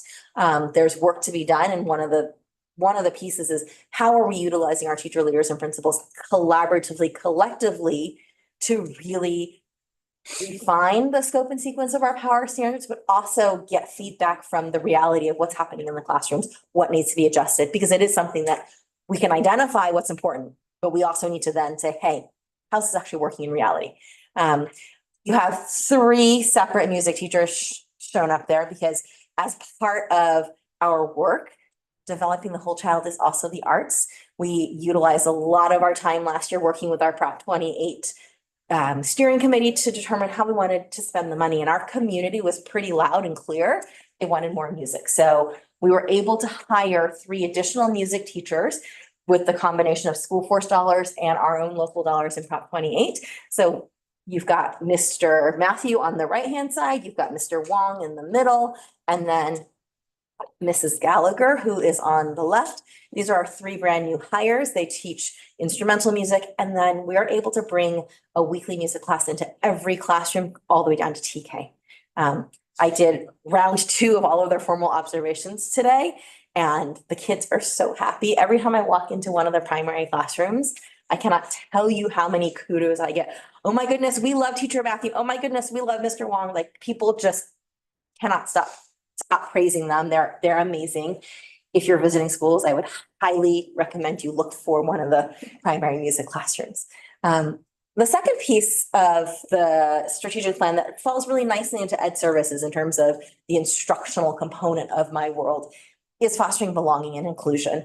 There are several components that we are working on as a district across our sites to ensure that staff, families, and students feel a strong sense of belonging, right? We want to value our diversity. We want to not just value, but understand that our diversity is our asset. And we want to make sure all folks, big and little, top of the hill, down in the shores, are all welcomed and included where they are at. So there are some samples of what's happening in the classrooms. On the left-hand side, you can't quite see what that is, but that is actually Danielle Kim, who is one of our counselors at Central Elementary School. Thanks to the board, we are able to have full-time counselors at every single one of our schools. You've been around, you know that does not exist outside of Belmont-Redwood Shores. People have counseling support. They have part-time support. They maybe have interns from Star Vista. They maybe have grad students working through their hours through local universities. But Miss Kim is leading a lesson in one of the first grade classrooms in that first photo. The second one is a collection. It's a teacher getting ready to put up a video, but ultimately this is PBIS at Sandpiper. She was ready to present a video that the students made about their STAR expectations. So you heard a little bit from Ralston about how we teach proactively about the positive behaviors, interventions, and supports. Part of the system that we have in place at all of our sites is explicit direct instruction of our expectations. What does it look like to be safe, respectful, responsible when you walk into the cafeteria? That looks a little bit different than when I walk into the school library. And that looks different than when I'm walking into an assembly and there's live music on stage, right? Like how we interact in different locations, we as adults are able to generalize. PBIS helps teach kids what that expectation is. And it does it in a way, our staff are able to do it in a way that's not what you do at home. Just because it's different, it's wrong. It's an understanding that in different instances, in different locations, in different settings, with different people, we behave differently. My language that I use with my college buddies when we're out on a Friday night is very different than the language that I use Monday morning in cabinet. And it's very different from the language I use when I'm in front of second graders reading a story, right? But that is something that we have to teach children. They don't just pick up on their own. And that's kind of part of this inclusive community of teaching the explicit expectations and what to do when things don't turn out quite as we expect. The last photo is at Cipriani. This is one of the principal's coffees. So part of making sure that people feel welcome is having open doors, right? So Sheila hosts principal's coffees, and there's usually an agenda item. She's teaching them about something. They're doing a ton of work this year with Edu protocols. So likely she's teaching the family what that looks like so that they can understand what's coming home from the student and how that ties together. So again, helping people feel welcome on campus and understanding the different techniques that may be happening, because we have a really international culture, community, and some of us weren't educated in California. Some of us weren't even educated in the United States. So it's important for us to be proactive. In terms of parent and community engagement, this is the third prong, and it's less actively, it's maybe less of a proactive moment in ed services, but in everything that we do engage our community. So I touched upon the fact that in planning for our Prop $28, we utilize the steering committee. Some of you have heard me talk about the LCAP, the Local Control Accountability Plan, ad nauseum. That is something that requires a lot of input. We have learned over the years that nobody likes to come to meetings in person. So I use a lot of technology and surveys, but we do go out. We utilize the principals to then reach in for site council meetings, and then they feed back up. We use surveys to the families. We have a wonderful partnership with School Force because of School Force's commitment to our community. So that's really the community's commitment to ourselves. We're able to provide the counselors. Counselors are funded by a partnership between School Force, School District, and Sequoia Healthcare District. They are a huge partner. They give us over $750,000 a year, and that includes funding our counselors, that includes providing our SEL curriculum, that includes providing Great Body Shop, that includes the staff wellness training that we're able to provide. That all comes from the healthcare district. And we can't forget about Oracle, who has been giving us, between School Force and the district, they've been giving us $80,000 a year for years. And that contributes to both professional development for teachers and half of our STEM coach salary. And that STEM coach is then able to go into the classrooms and provide modeling and provide coaching and just help our teachers figure out, how do I take all of these labs and pick and choose the most important one? How do I look through that scope and sequence, and how do I unpack this kit? There's a lot of stuff in TWIG and STEM scopes, and she's available to do modeling for math and science. So continued collaboration with the community. And then as we think about investing and securing in our long-term future, yes, there's a financial aspect that Reese oversees, and our CBO has always made sure that we are fiscally responsible and we maintain solvency. But from an ed services lens, this is really important in investing in our staff, making sure that we put our money where our mouth is, giving importance and valuing their time. Some of the teachers mentioned our January PD day. We have 2 PD days a year. The first one is district planned in the fall, and it's usually around things that are curriculum adoptions that are just kind of mandate things that we have to do. It's less sexy. The January date is collaboratively planned. It is a committee day. Sites work with their principals through leadership teams to determine what makes the most sense for me. We've had experiences where we tried to do ed camps, we tried to give people choices, but when one office plans for 7 sites and over 200 staff between the grades of TK 8 with single subject and multiple subject, it's just not as powerful as when the sites take on, this is what matters to me, this is what's aligning to our individual community, and opening it up. So we've got the AI training happening in Ralston. We've got on the far right, we've got the TK teachers working together to look at their instructional framework. And in that middle picture, I cannot remember what I chose, but that looks to me like, it's Sheila. So this is part of the Challenge Success folks. So it's a second session of AI. That was very well attended in January, hence the 2 photos.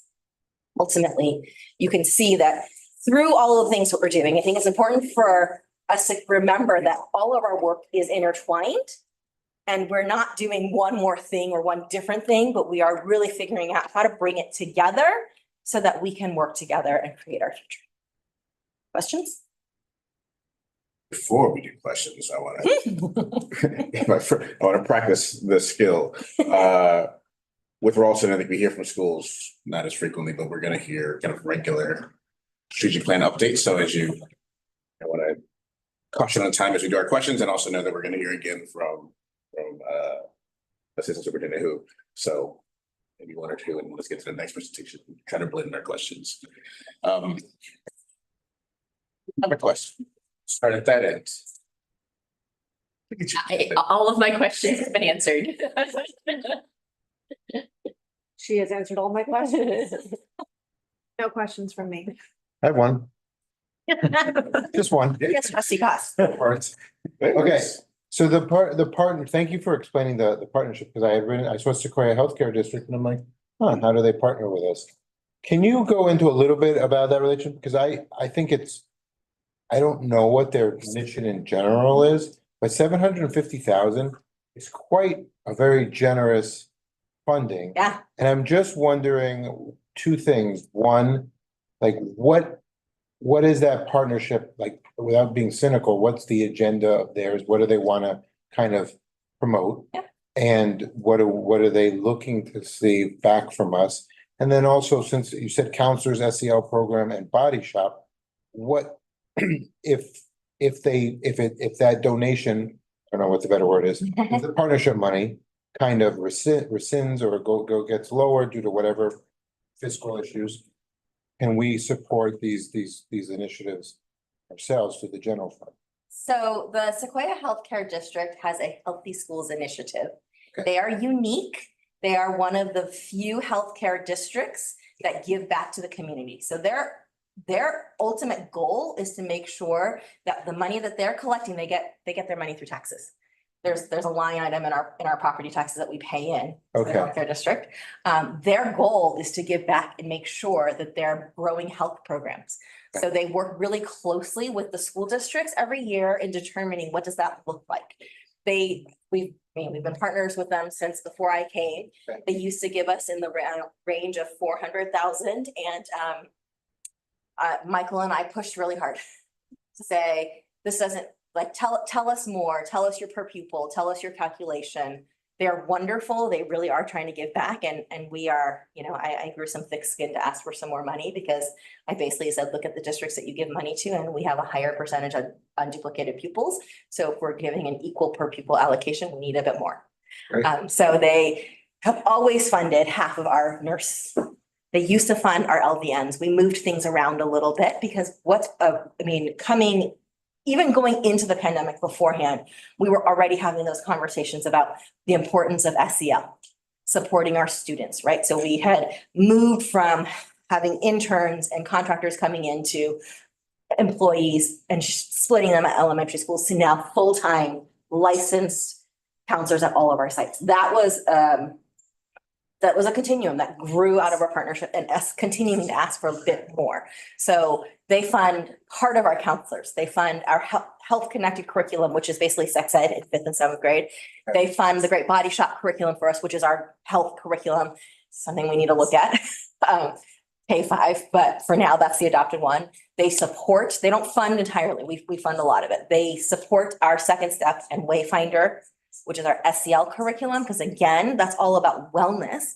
They do also carve out money every year to help support staff wellness. So they give, essentially, Kristen oversees the $750,000, in partnership with me, and we plan out how she's going to spend that $11,000 towards our staff. We know we have to invest in our staff. We need to make sure they are well taken care of. Facetiously, when I was a teacher, people say, feed your teachers so they don't eat your students. And it's not really that, but it is feeding their soul. Okay. Right. Like, we need to make sure they're well taken care of. And that's what the healthcare district helps us do. Great. So if they were to go poof and disappear, we would probably be in big trouble, but they're not going to go poof and disappear. They are a long-standing partner. Great. Invested in their community, right? Thank you. Yeah. Good question. I do not have a question. I'm going to I'm gonna pivot in our schedule a little bit. I'm gonna give you a break. Okay, great. Well, I mean, I don't mind. I'm gonna, and I see we have a visitor that I wanna support you. Not yet. No, we're yet, but not yet. Not yet. Okay, I see you is all I want. We're gonna move to item 14. Item for information and action, resolution, right, entering and certifying election results for Measure P with Reese. Thank you very much. Good afternoon, everyone. As part of the Measure P bond, which passed in November, we are required to certify the election. Now, this is a very important process or very important part in the bond process, because by certifying the results of the election, we are now able to go out for the bond issuance. Now, this document has to get passed, even though we haven't quite yet figured out what the initial project plans will be or the current amount of the first tranche of the bond issuance. But this is to get everything started, because there are a number of different parts that have to occur in the background in order for the bond issuance to happen. So, for example, there are bond underwriters, et cetera, that have to take a look at our property tax base and how much people are currently paying from the Measure I bond issuance from 2014 to figure out kind of the maximum amount that we could go out for in this first tranche of Measure P, and other things as well. It's basically helping us get all the paperwork ready so that when it comes time, we can go out for the issuance as quickly as possible. Now, that is extremely important because a number of school districts across California have actually passed bond measures in the November election period. Now, if we were to wait longer, we incur the risk of having to go out for a bond issuance at the same time as all these districts. And what that would mean is that there would be a much higher interest rate, and that would mean much higher potential taxes or a much lower potential base of basically the first issuance that we can go out for. So it's important for us to get ahead of the ball here and basically certify the results. As a product of this certification, we then open a 60-day window to form a bond oversight committee, which leads into the next item on the board agenda. But for now, this is just to certify the results of the November election. I'm talking just so I understand the process. It's information item, so I'm gonna. An action. It is an action item, so we're recommending that the board vote to approve. Ask questions. Yeah, absolutely. Okay, yeah, so there's time for questions before we move to vote. Any questions? I have none. We don't. Then can I get a motion to approve resolution 24-25-9? So moved. Can I get a second? Second. All in favor? Aye. Aye. The resolution is approved. And now we'll move to item 15, and I'm going to hand the microphone directly back to you. Thank you very much. So again, with the certification of the Measure P results, we are now opening the window to create a bond oversight committee for Measure P. We have polled the current members of the Measure I Bonder Oversight Committee, and a majority of them have basically stated that they would like to roll over the Measure I committee into Measure P. The resolution that you see in front of you is basically working on that. As part of that process, rolling over from one bond oversight committee into the next, or combining them essentially, we become withholden to the bylaws of both. And as part of those bylaws, we are required to have an annual report given by the chair of the bond oversight committee. And for that, today we have Mr. Tim Hoffman, who is the chair and who will be presenting on the annual report. There Thank you very much. And congratulations to all the new board members and residency of the board. The community really appreciates all the hard work and great work that you've been doing to keep BRSSD running great. So my name is Tim Hoffman. I had 3 kids through the district between 2009 and 2022. And I served on the board of School Force for about 11 years, 2 as its president. And I'm currently the president of the board of the Carlmont Academic Foundation. And I've also been a member of the Measure I Bond Oversight Committee, like Reese just mentioned. I hate to break it to you, you already have a bond. You don't have, Measure P is not the only one you have. We have Measure I. And we also had some additional bonding capacity as of a couple of years ago through issued but not approved but not issued bonds. So one last tranche was sold in that time frame. And so as Reese mentioned, your bond oversight committee is actually, it's codified in law, California Constitution. And under Prop 39, basically these and relevant ed code, these types of oversight committees are here mainly to keep the public informed, review the expenditures that are being contemplated and spent using our bond money, and make sure that we're also in compliance with the law. So part of that is to make sure that we give an annual report. And I want to thank first all the other people on the committee. I was voted to be the chairperson of the committee. Our vice chair was Adele Della Santina. We also had Murray Morrissey Pardon, Matt Debsky, Ryan Lewis, and Serena Sands Gerber with us. And they should also get your thanks for their service. And I'm proud to say that, as mandated by law, that your Measure I funds in this latest tranche have been expended only for the purposes as described in Measure I. So there you go. And the last thing I just wanted to bring up was we met 4 times in roughly over a year, the past year, roughly quarterly. And among other, housekeeping tasks, we also discussed with your CBO, namely Rui, but now Reese, about how those expenditures are being performed, what's being spent on. And I think you might know, there's a lot of infrastructure that needs to be addressed at any given point in time. There was a sinkhole. There was no roof on the Ralston gym. There were needs for TK bathrooms, among other things. And that's exactly what this last tranche has been spent on. So with that, I think I can take any questions that actually Reese might be able to answer. I have a question this time. Yeah. I don't know, it's probably not super important, but why is it Measure I 2014, but then you just met just recently? Is that? Oh, so you continually keep meeting as long as the bond expenditures aren't fully spent.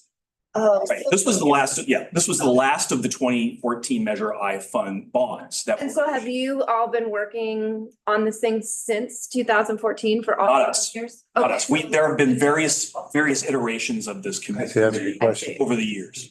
Thank you. The committee continues. The members may change, but the committee has to continue. Got it. Okay. Thank you. And it sounds like I'll be continuing on in the Measure I and P committee. So there you go. Again, is completely your option, just because. Because it rolls on. Well, I mean, we would love to have you. Ultimately, it's up to each member's discretion, even as both of these become one committee, whether people like to stay on. Hope it isn't painfully obvious. I tend to say yes when people ask for volunteers. So, I'd be more than. Thank you. Yeah. Thank you very much. Any other questions? No questions, just thank you very much for your You bet. service. Thank you. Thank you. Yeah, thanks for your service. Thank you for your trust. Yeah, Both BRCC and Sequoia. Yeah, absolutely. All right. Thanks a bunch. Thank you. We're not. Are you still going? He's or- still going, yeah. Yeah. You, I think it's you have items. action There we go. on I the. just know if you were done. Yep. Okay, so is there a motion to approve resolution 24-5-10 for committee formation and bylaws? I move that we approve resolution 24-25-10 for committee formation and bylaws. I second. All in favor? Aye. And I was thinking, the ayes have it.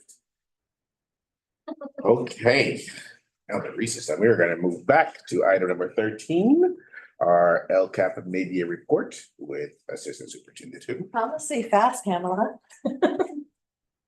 Hi again. Okay, so LCAP mid-year updates. The LCAP stands for the Local Control Accountability Plan. This is our annual kind of Big Bertha plan that we spend the year writing and revising, and we give you an update in the middle of the year based on that really is about the metrics that we have available to us at this point and our expenditure, because we want to make sure our sites are using their allocation in the year that the money is allocated. Okay, so what I put together for you is just a quick visual of LCAP timeline so you can see where we are from June to June. In June of every school year, we approve the LCAP for the upcoming school year. And then during the July through December timeframe, our school sites then look at their SIPSAs, their single plan for school achievement, their single plan for student achievement. Almost thought I was saying it wrong. That you approved at the December meeting, so you're familiar with that.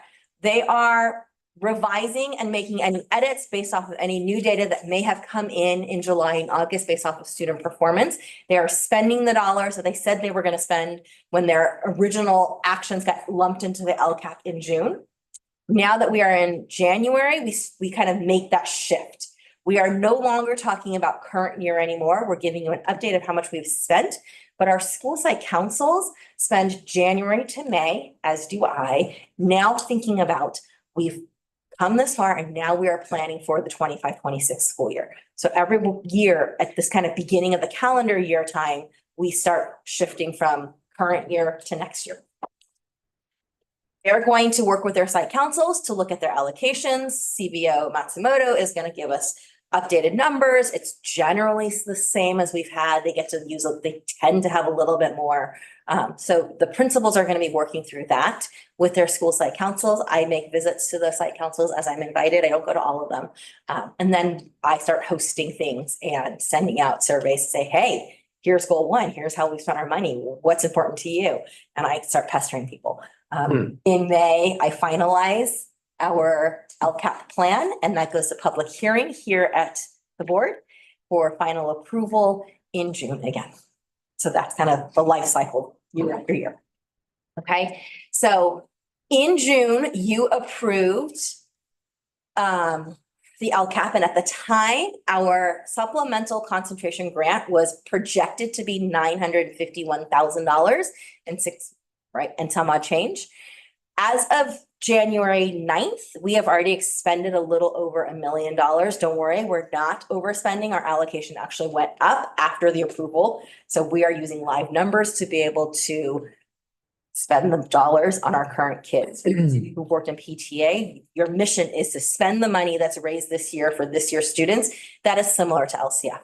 We are expected to expend our dollars that were raised by the students, because you have your base grant, and then every unduplicated pupil, every English learner, socioeconomically disadvantaged, or foster youth brings in a supplemental dollar amount, and we need to spend that money on those students that are bringing in the dollars. Okay, so what I've done quickly, we're not going to look through every single slide in detail. You've already looked through the slides. You get a sense of what actions have already occurred that they planned for and what's in process. Every year, the principals will review their plans and make edits, and I will update you in the May annual update of every line item. We said we were going to do this. We said we were going to spend this much. Here's how much we actually spent, and why is it materially different, or why didn't it occur at all? That will come. But ultimately, what I've given you is Central started the year with $55,000 budgeted. They currently have $56,000 expended. Like I said, don't worry. They're actually still under their allocation and still have some money to spend. Cipriani started with 76,000-ish budgeted, and they have spent 42,000 so far. Fox had 58,000 budgeted, and so far have already spent 50,000. Don't worry too. You're like, wait, it's January. We go till June. Are they going to have enough money? Remember that our fiscal year cuts off. We are no longer allowed to spend money after April, because we have to be able to spend the money, receive the goods, and close out the books before June 30th. So really, they only have through March to spend the dollars. Nesbitt had started the year with $209,000 budgeted, and they've expended or encumbered $116,000 thus far. Ralston started with $89,000, and they're at $50,000 spent. And Redwood Shores had $76,000 budgeted and $18,000 spent. We have a new principal at Redwood Shores who is inheriting somebody else's plan. So that always puts a little bit of a wrench in the system. So she has already worked with her team. There was a large dollar amount set aside for outside contracts. That is something that, I mean, we talked about that in June. I helped facilitate the end of the year. We put money where we knew would be easy for the new principal to be able to move around as she got to know her staff, as she got to know the needs of the community. And so she already is, I mean, just as of today, when I met with her, she said, oh no, we put in for subs too, which is part of the grade level release. So to give every teacher a day of release, that's close to $5,000. So, I mean, even from last week to today, her expenditures have already gone up. And Sandpiper started with 102,000 budgeted and 63,000 spent. What I do at this time of year, in addition to presenting to you, is I give this information to our principals. They obviously have it at their fingertips. They can go in Financial 2000 at any time and look, but we like to present it to them and remind them, you have a responsibility to spend the dollars on your students. You have a plan that you said you were gonna spend it on. And if you're gonna revise it, that's totally fine. It's a living, breathing document. You can revise it, but there's a process by which they need to take it to their site councils and seek approval from their community before changing the expenditures. And that happens now so that they have ample time to make those adjustments. We also have a lot of metrics. Those of you who are familiar with the LCAP will know that for every goal that we have, thankfully, we only have 3 goals. We have a long list of between 7 and 12 different pieces of data that are collected. So we annually verify mid-year because there are some things that if you don't look at it till the end of the year, you can't make any changes. So this is a listing of the metrics that we have mid-year already. So we have 204 teachers holding full credentials. It is important to note how many of our teachers are fully credentialed. We have a couple with intern credentials, and we have 3 that are working on a content waiver this year. This is something that happens annually. So this might be one of our new music teachers who does not have a teaching credential, but has a music major, and so can have a content waiver while earning a credential. We have interns, for example, in special education who we have one teacher who has experience working in a special day class, but came from out of state. So because there isn't California is a little bit difficult with reciprocity. She is working under an intern credential in the state of California while she completes the paperwork. We have, I mean, it is true that in some places you're not well skilled or qualified. We have skilled folks who have different circumstances. All of our classrooms have Common Core line curriculum. This is not new. We do not have mid-year benchmark data until February because right now is our assessment window. Our teachers are in the midst of doing their mid-year data, so we'll update you when they're available. I did put in our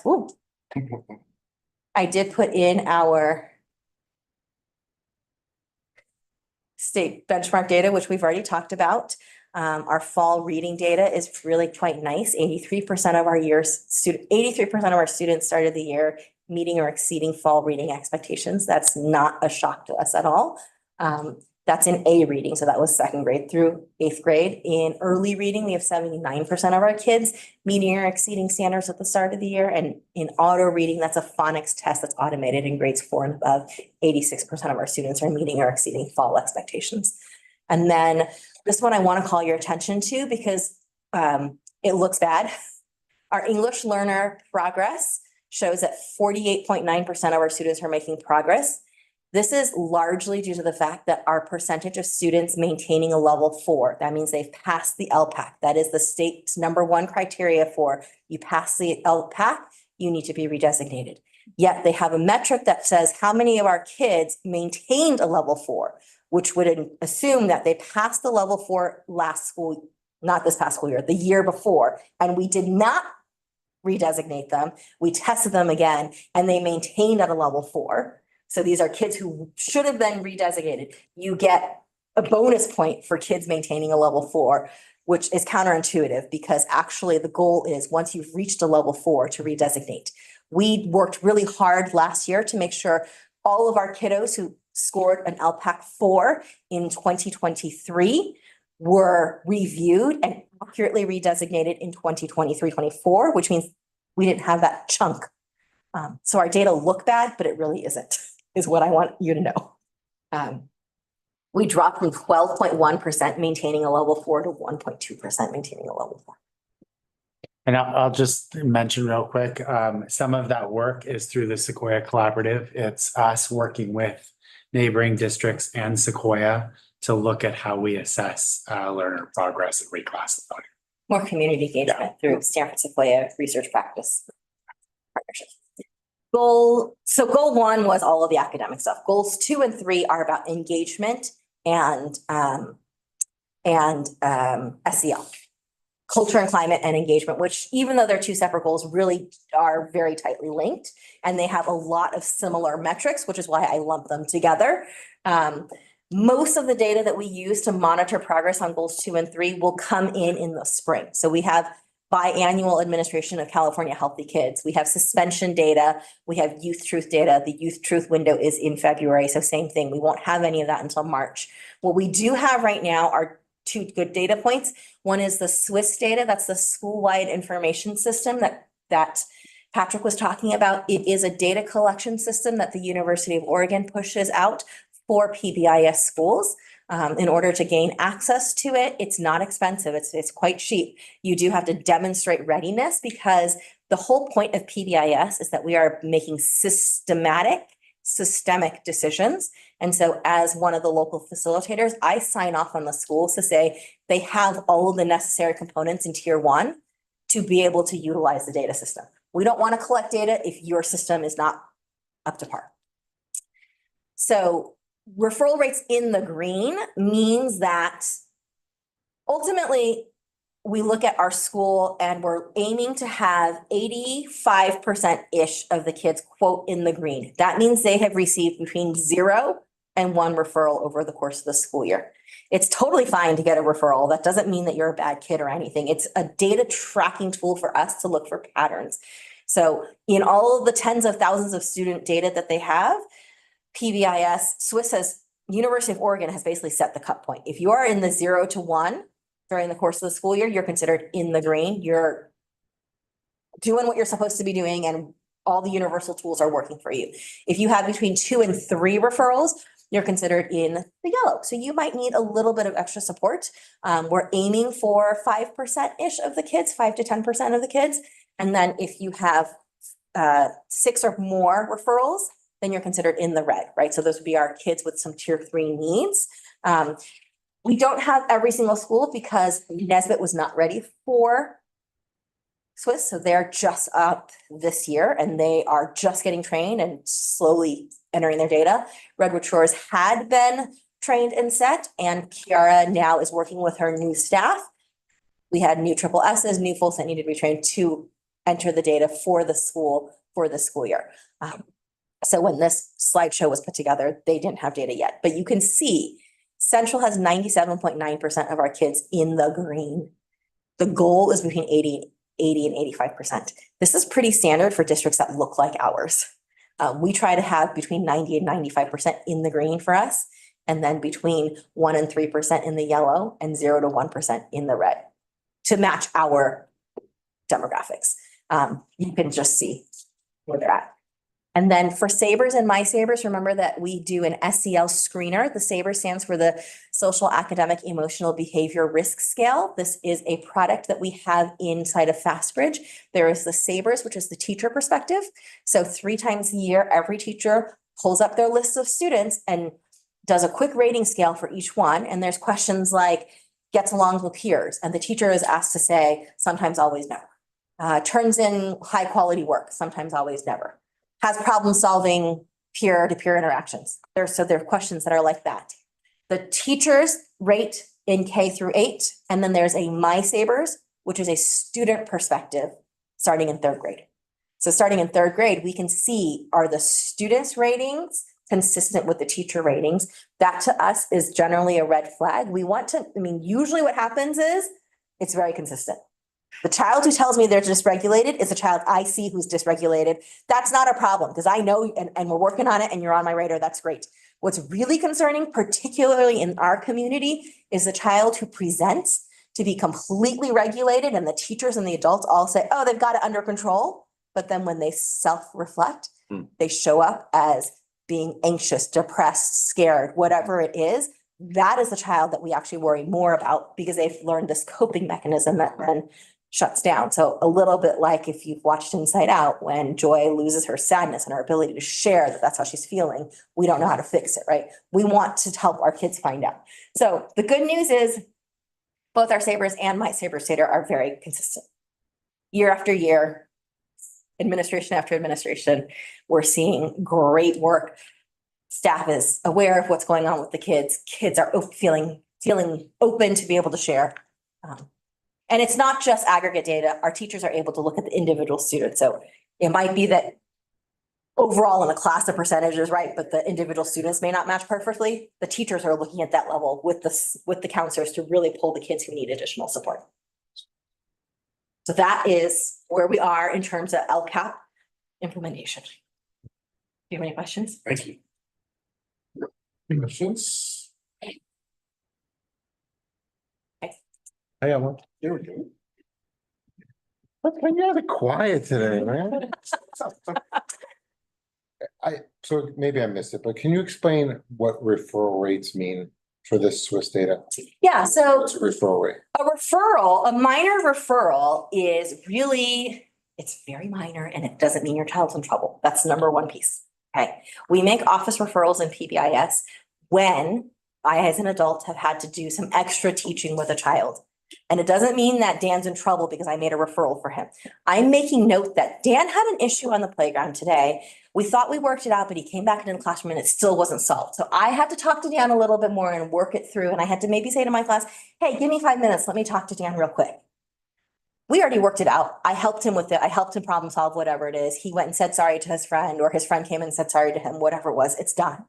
But it happened.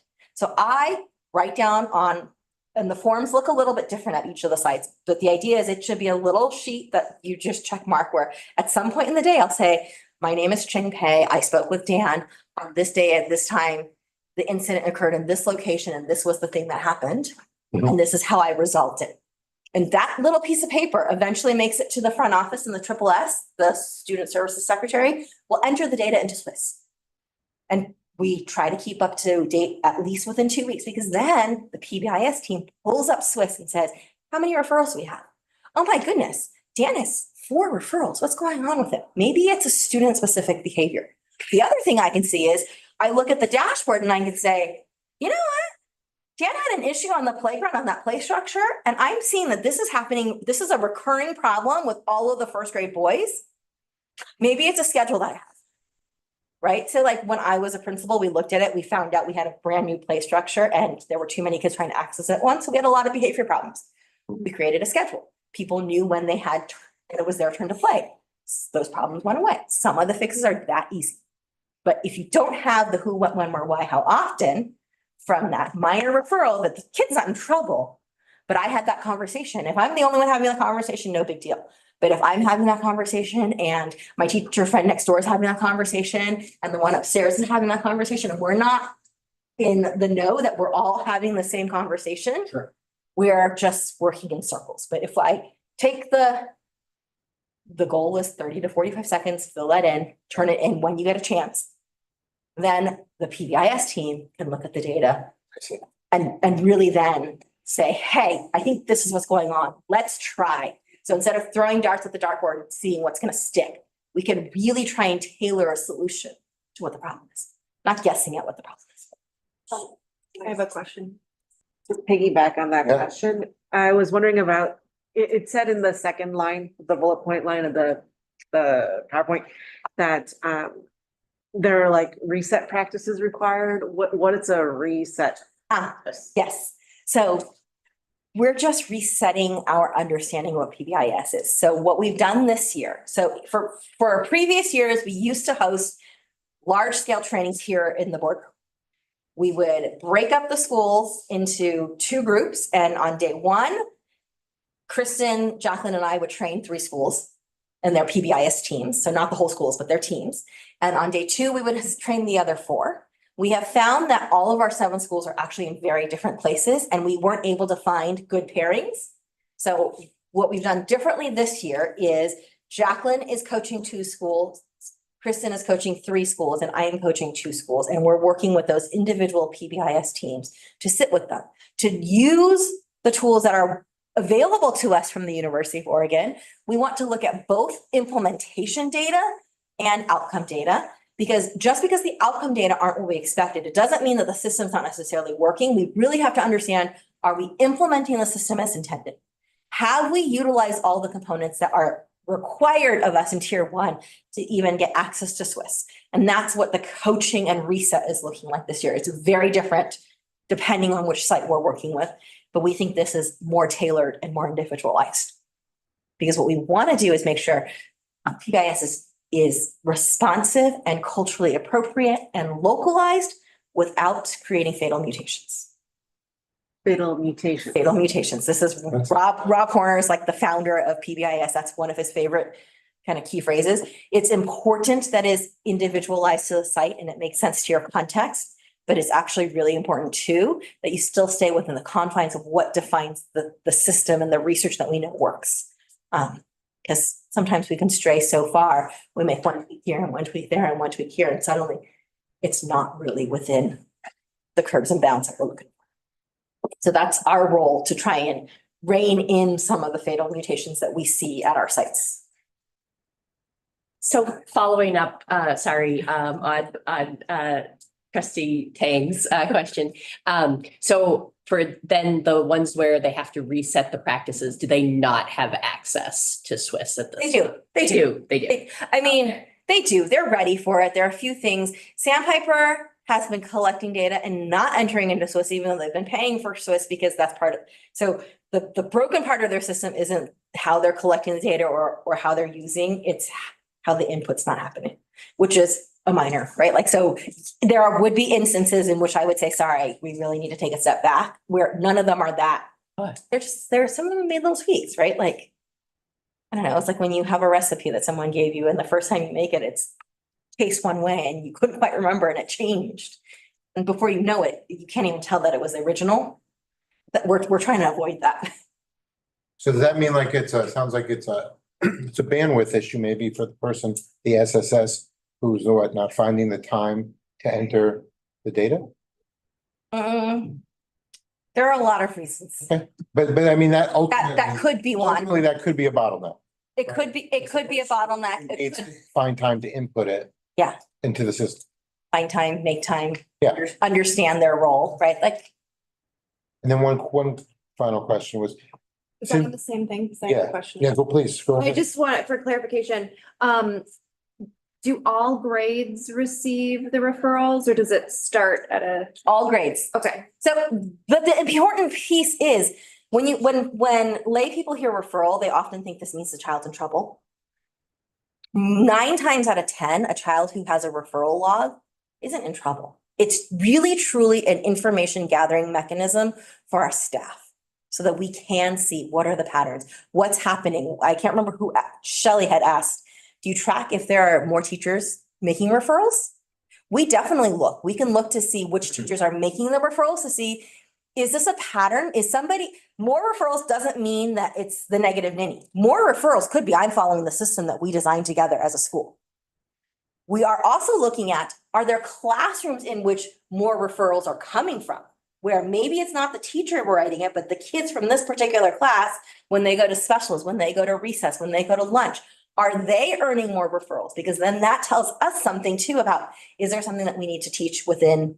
So in the office discipline referral forms that we have helped our teams create, we didn't invent any of this, right? PBIS has been going since the 80s. There's a bank of resources that you can just download. It's all about not reinventing the wheel. We steal from sites, we adjust to make it make sense for us. We are looking at if things are happening, where they're happening, who's monitoring when it's happening, because maybe it's a training issue, maybe it's a rules issue, maybe it's kids don't know how to play a certain sport, so now we're going to make sure the LaGarza PE coaches are teaching the specific rules and monitoring that and releasing it gradually. So nobody's really in trouble, but a referral can be written for any child at any grade level. Thank you. Just so the Swiss data can look for, since most of this stuff seems to be qualitative comments. And and you're looking obviously for patterns to try to determine stuff. Is this Swiss data that kind of pumps out the qualitative? Because in market research, when I was market research field, the qualitative comments, while useful, were very time consuming because We don't look at the I quality. had to look at, so then, but then if with your example of Dan, with the comments. So, yes, Then if so there was an issue, like if. have the ability to collect the qualitative data and we can look at it separately. But we try to quantify everything, which is why we work with our sites to come up with a checklist for their ODR that says, this is the child. Did they break? Which of the 3 expectations did they break? Safe, respectful, responsible. Where were they? And it's a drop down. It's classroom, playground, MUR. It's a checklist. And then there's a general behavior. Was it physical conduct? Was it language? Was it physical aggression? Like though there are, 10 to 12 different things. And this is all part of the creating of the system of ensuring that everybody at the school staff is having these conversations on a regular basis of when it says physical aggression, I need to know, like, what is that? Is that a kindergartner pushing or is that a 5th grader punching? Yeah. Because there's a difference between a minor physical aggression and a major. And so those conversations are the most important. But what happens is on the discipline referral sheet, they're check marks. Okay. Nobody's making any. So then when the data gets entered by the SSS, who is not out on the playground, who's not a teacher, who's not an expert, they're not making any judgment calls. Got it. They're literally plugging in buttons so that when we look at the dashboard, we can see the number of referrals per day per week. We can see the pattern of time of day, location, day of week, all sorts of, Got it. Any other questions? I had a couple, maybe quick ones. Previous slide. You explained it well, but just out of curiosity for the English learner progression, what's the ideal number? Like you mentioned why that one is that, but what would you hope it to be? So last year we had, I want to say 57% were considered making progress and we were in the green. 70, you said? 57. 57, okay, yeah. I Okay. mean, it's a calculation of the number of students that are making a year's, they're growing a level on the LPAC. Yeah. So kids will go from LPAC 1 to 2 to 3 to 4, and hopefully by 4, the following year, they're not tested. Yeah. This is the first year we've been really good about making sure the 4s aren't retested. So I think having a 1.2% maintaining level 4 to me is a success. That delta, if we had added the additional 12% to our current score, we'd be at 60%, which is actually higher than where we were last year. Okay, thank you. And then you might have answered this actually, but just on all the other slides, who sets that budget? Like you said, number budgeted per school? The allocation is set by our CBO. What we do in the past is it is a per pupil allocation. So every child, so the bigger schools get more money. Right. And then the bigger schools that have more unduplicated pupils get additional money. So hence Nesbit has a $200,000 allocation. They are one of our larger elementary schools, but they have the highest number of unduplicated pupils. Sandpiper also has, Sandpiper is another one that has a high number of unduplicated pupils. So they're at $102,000 compared to Ralston, Right. which is our larger school, but they only have $89,000 allocated to them. Yeah. Because they have a much smaller unduplicated pupil count. The difference between Ralston and Sandpiper and the difference between Sandpiper and Nesbit seem huge to me. And why is it just? It is percent of unduplicated. Numbers is that different? Okay. Okay. Any other questions? Thank you. Let me get this thing. Okay, thanks. Here at the ministry report, which is information. Yes. All right, thank you. We are going to move to item number 16. Sure, yeah. It's our board policy update. December 2024. This is our first reading. Superintendent DeGuara will explain all of these acronyms and things. Yes, so this is our first read of CSBA board policy updates for December. There are a couple additional policies that we recognize needing some updates, so they're also included. CSBA sets up templates for board policies and helps us monitor when updates are due. So I like to for the most part, a board policy has a lot of ed code embedded within. It helps us stay on track, make sure we're doing what we need to be doing in accordance with education code.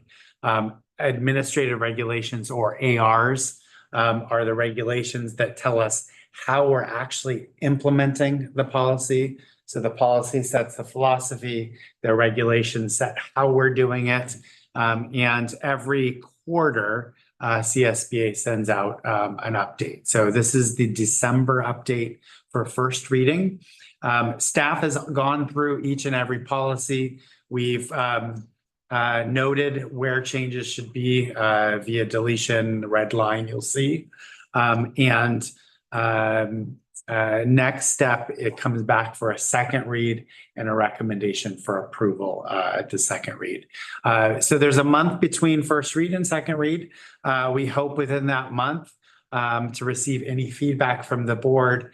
Certainly, if there's any community or anybody out there who's reading policies, they can also submit feedback. Typically, I'll take any feedback that comes in. Staff will make more adjustments. I'll let you know if there's any adjustments to the second read, and then we adopt. So just to confirm my understanding, this is board policy of what this district would do under XYZ different circumstances. Correct. Correct. So no action tonight, just know that all of the policies are connected. Old policy, new policy, CSBA recommendations for policy. And I'm always happy to answer questions either now as they come through the month. I have one question. Sure. So in between tonight and the second read, I should read all of these. Ideally, yes. Great. Yes. That said, I always encourage a board to read through and understand all the pieces. Know that staff have gone through this in detail as well. Thank you. And kind of going along with that, and thank you for bringing that up. This could be something, so this is just an information item for today and discussion. But it is something that we could consider of if say 2 board members are more interested in diving deep with the policy, that they could be on like a subcommittee that would be more likely to read everything. Yeah. And then that others would not, maybe other people might be on a subcommittee for something else where they do a deep dive on something else. Okay, Yeah. great. Thank you. Or we could theoretically split that, like you do 10 of them, I'll do 10 of them, whatever. Yes, we could do that too. Yeah. All right, you pull it up. So if there is a specific policy that folks want to discuss, honestly, sometimes somebody might read through a policy and say, oh, Superintendent DeVore, you missed the punctuation or the spacing is a little bit off in a policy. It's happened. Right. So I would just correct those for the second read. There could be a situation where, you know what, Superintendent DeVore, I think we need to talk about X policy and how we do X, Y, and Z, because that would be a conversation that we would have as a board once we need. So typically. Can I ask a question in Yep. relation to that then? Sure. So like, let's say I read through them and I have one that I'm like, I would like to discuss this. Is that something that I would need to say like, hey, I'd like to add this to the board agenda for discussion, or we would just discuss it at the second read? Yes, so it will already be on the agenda for action. Anything that's on the agenda, so actually I should say, as a second read, it's on the consent agenda, which means we take everything with one motion, right? If there was a policy, we would ask for it to be removed. Ask for it to be removed from the consent agenda. The board would have discussion about it and could decide what to do next, right? They could decide we're going to make adjustments and then approve the adjustments, or we're actually going to table that and we want to have a whole nother conversation at a later time and agendize it. Okay. For that, we're at item 17, future board meeting agenda items. All right, two board meetings coming up. Our board retreat, which is next week in the Arroyo Room. I can't talk. Arroyo Room, Where's that? San Mateo County Office event. So it's not here. When Dalton one? Yes. Big, most of the time will be spent on facilities, master planning and identifying projects that we will move forward with. The board can expect within this week's update some information about that, some things to be thinking through between now and next Thursday, the 23rd. We'll also cover some board governance, but board governance is just general operations. In the February meeting, we will be highlighting Cipriani. We'll have a Ed Services update, likely special programs. We'll hopefully have had our 2x2 debrief with Sequoia. Maybe that day, which works out fine. We have it labeled as facility master planning, but the hope is after our work next week, the board will be bringing its project list forward for approval, knowing that although it's the list is approved, we will come back and revisit that list many times over the course of the upcoming years.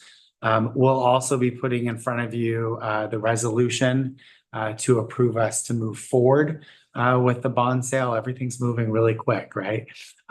In this week's board update, you can also expect to receive kind of our tentative timing and planning for that. That's it. You also see under consent the second reading. This. Yes. Thank you. Okay, we will be reconvening to closed session with no report out. At this point, I will call this open session closed at 8:53.